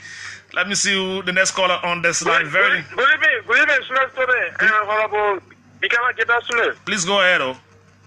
Yeah, let me tell you, Honorable Man, thank you for a 10 over 10 elaboration. You see, Smith today, we need not to tell you that the government is joking with us, our intelligence. My name is Mohammed Kene. I'm calling from district number 2. Please go ahead, Mohammed. These people are deliberately refusing to conduct the election, all because they have no idea of the replication this thing is going to cost them. Whatever we are looking at them, and we just counting on them, on a very short note, we'll be going to the Supreme Court and we'll take that to court.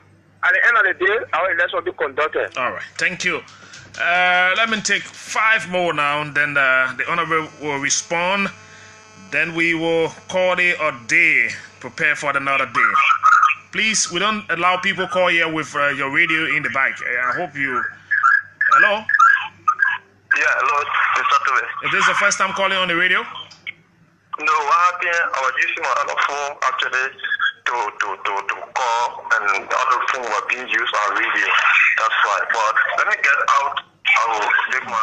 all right. The time you say to make all I want there, I'll be sitting there waiting for you. Hello? Yeah, good morning. The good evening time, I said. Don't worry. How are you? Yeah, good evening. Good evening. Thank you. What is your name, sir? Well, I'm Hilton with Exedo and I'm connected from Lokitan. Please go ahead, Hilton. Yes, I did listen to the former representative. I think you made a good analysis. But let me say to Smith, the government is saying there's no money, but she knows that she has the full responsibility when it comes to the conducting of by-election and that of census. But for the issue of census, I think by the grace of God, we may have census next year, but where the president said... We sort of have census this year, not next year. Not grace of God, be no doing here. Yes, but there's no grace of God. God grace. God already told when we had the census, he said by the grace of God next year. So what will we be doing this year? Let me look for the last 4, taking it one at a time. Hello? Yeah, hello. Thank you, yeah. What is your name? Yeah, my name is Razak Ekane. I call from Jamaica. Please go ahead, Razak. Yeah, I want to agree with Mr. Kolba that money is here. Because if money is not here, I don't see the reason why this administration will be bringing Honorable Sir Joseph and another candidate from one county to contest. Because if there will be no money, if no guys definitely contest, they will win and there will be another breeding of just another by-election. So since there's no money, let them withdraw. There are 2 candidates from the process.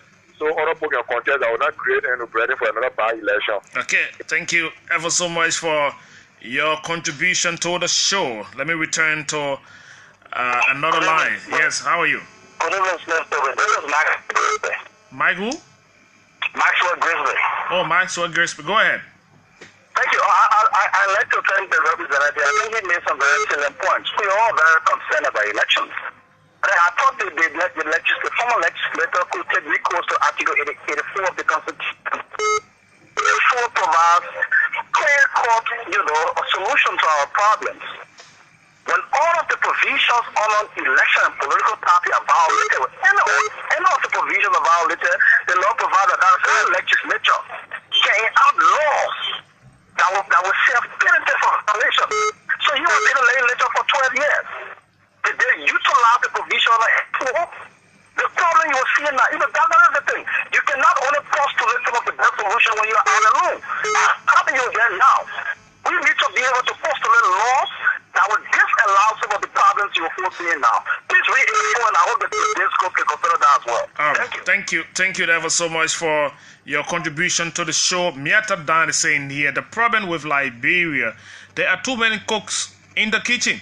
Since 1847, we are still discussing things like Liberia just got funded. I cannot see myself moving back seriously. Oh, Miata, you'll be there? We'll be here. You're going to join. That's all the thing you're correct. Too much fear and sad stories. And of course, many are not even making it any better. Okay, Miata. We'll be here, yeah? We'll try to fix it. When you get fixed, you will return. Let me go back to the line. Let's call it. How are you? Yeah, good afternoon, Mr. Smith. Toby. It's good evening time, my brother. Please go ahead. Yeah, the name remains Amatisi now, call from Tobo Village. What I want to tell the Honorable Mayor is that I want to congratulate for all what he deliberated and the representative Yaka Kodbak. Indeed, money is in this country because, you know, if money is not in the country, there's not allocate huge budget for the boss, for the president's wife. You know, money is in the country. Why I want to tell the government that they should make sure they have this senatorial election. Okay. Maybe we can slip in two more on 0777700995. My studio guest is former Representative Gabriel Buchanan Smith. And of course, he's talking national issue. Let's call it on the line. How are you? Hello? You are holding this line. Hello? Okay, that caller is not ready. And so let me take it off the line. 6:15 is the news from our news center. Let me take another one now. How are you? Hello, sir. How are you, sir? Yeah, my name is Lawrence Douglas, calling from Joba. Mr. Douglas, how are you, man? Yeah, I'm fine. You see, this by-election issue is, they just want to confuse us. But we can't be confused. We know that this government is not broke. We know that this government is not broke. Because the government not broke, eh? No, it's not broke. Oh. Yaga Kolba said, Yaga Kolba one of those in the river. You know, when I had a dealer come from the river and say, Mother, you better believe it. So I just want to say that what he said is true, and the project want to fool us, because if it was not true, and they won't put in two of their men legislators in the race. Okay, thank you. Thank you very much. Time now is running against me, so let me take the last one, and then we will close the lines for all of you. Let's go to, how are you? Hi, this Smith. Well, I'm doing good. Thank you, God. We tell Larry from Mama Point. How are you doing, we say? Good. You know, Smith, sometimes I don't know why people always contradict yourself sometimes. Hello? Hello, Smith. Go ahead, we said I'm hearing you. Thank you. Yes, talking about money is in the country. Thank God, he's a certain representative. Let him go for the money and get the funding to National Election Commission to conduct the election. Please, that's why sometimes we have to be serious in the country. You're talking about certain representative, right? Yaka is in the house and he runs it. So if he start all the CDC calendar, it means that you have to start every candidate from different political parties already seated. All right. Thank you. Thank you very much. Let me thank all of you for your introduction with this discussion and today and your interest in joining us. Honorable, you've listened so far, and it's your time to respond so we can call it a day. Well, let me thank you so much for this opportunity again, and thank all of the callers who intervened for their respective views.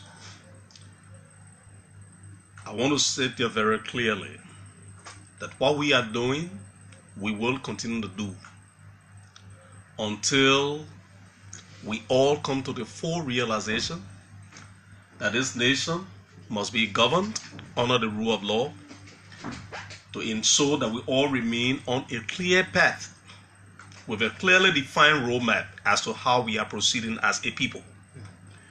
We believe that the elections must be held. The government must find whatever corrective mechanism it can put in place to ensure that this election is held this year. Secondly, we call on the government to ensure that the census is conducted this year because there are several issues that are tied to the census. We hear a very brilliant agenda being pronounced by this government, the Pro-Po agenda, which has become a national song. That is good. But how do you clearly plan this agenda? How do you know how many persons are in a given area for you to build a hospital or to build a clinic or a hand pump? Those information will be provided to you by statistics that will be gathered by legislators through the census. Beyond that, as I said, the census borders on the development of this country as well as the next elections. This going election, there were several issues raised by political parties. People challenged the NEC that they did not have respect to the voters' roll, that there were problems associated with that. And the only way that the NEC can do a new voter roll before the next election will be on the basis of the census. Great. Because when a census is conducted and report is provided to the legislature comes up with a new population threshold and electoral constituencies are redemarcated, the NEC will be under obligation to conduct a new voter registration which will produce for this country a new voters roll that will help to lead us in the next election. Thank you very kindly, and may God bless all of us and save the state. Thank you. Thank you very much, Honorable Gabriel Smith, for sharing your time with us as well. It's been a rewarding exchange here on the conversation on today. And folks, that's how we're going to go home on another presentation of the show. I'm going to go this way. Once you are caught breaking the law,